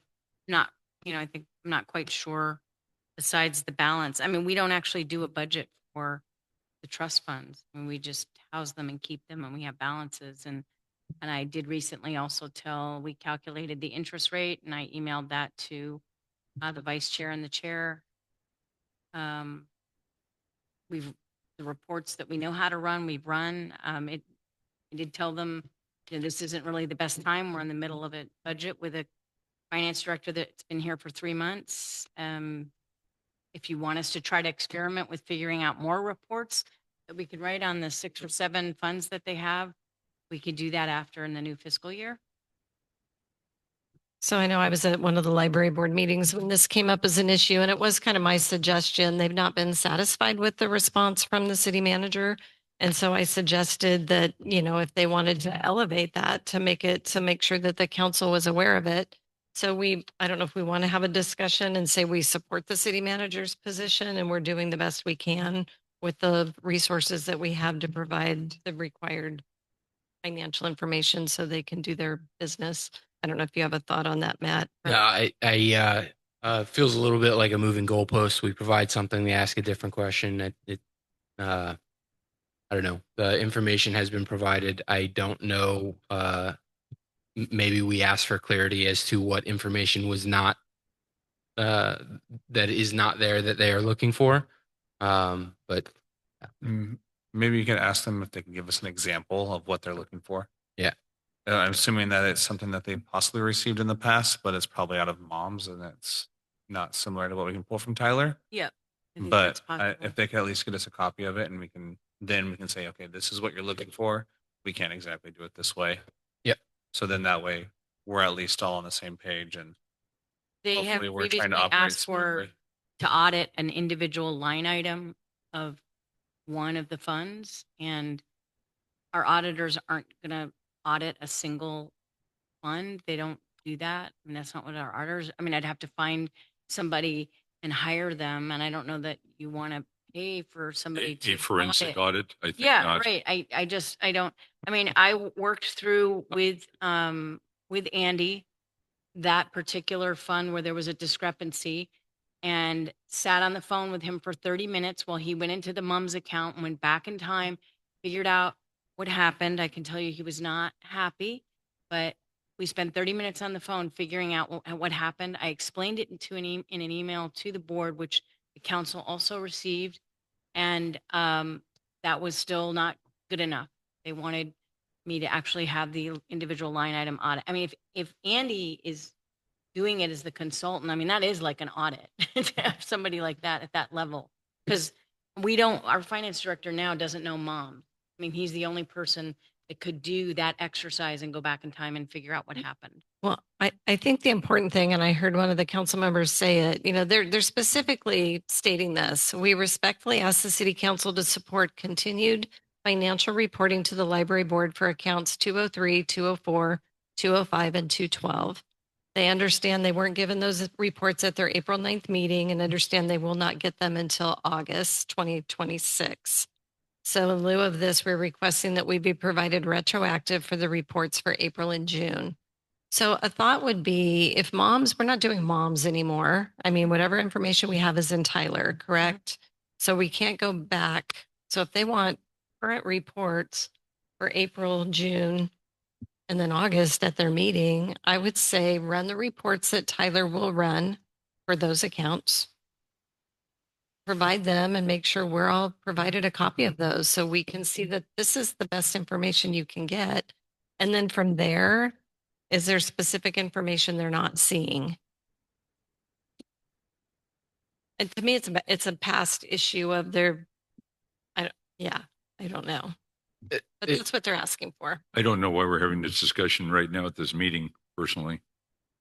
Well, it's all right. There's correspondence that I just want to make sure that the council I saw it. confirms receipt. I saw it and forwarded it to the city manager.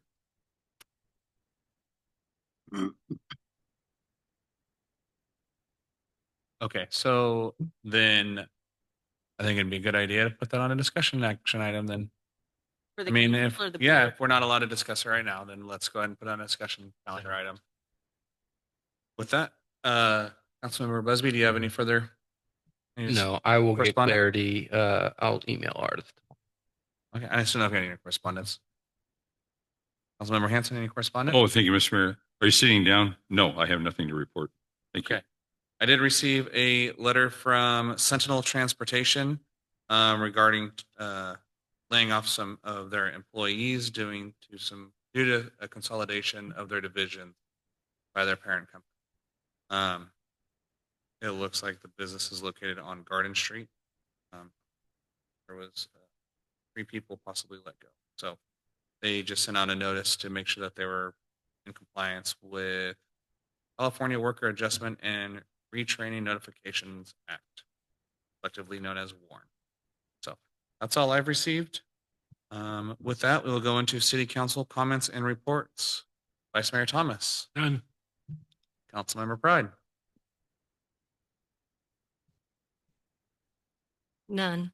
Think about that. I don't think I. Councilmember Busby. Nothing to report.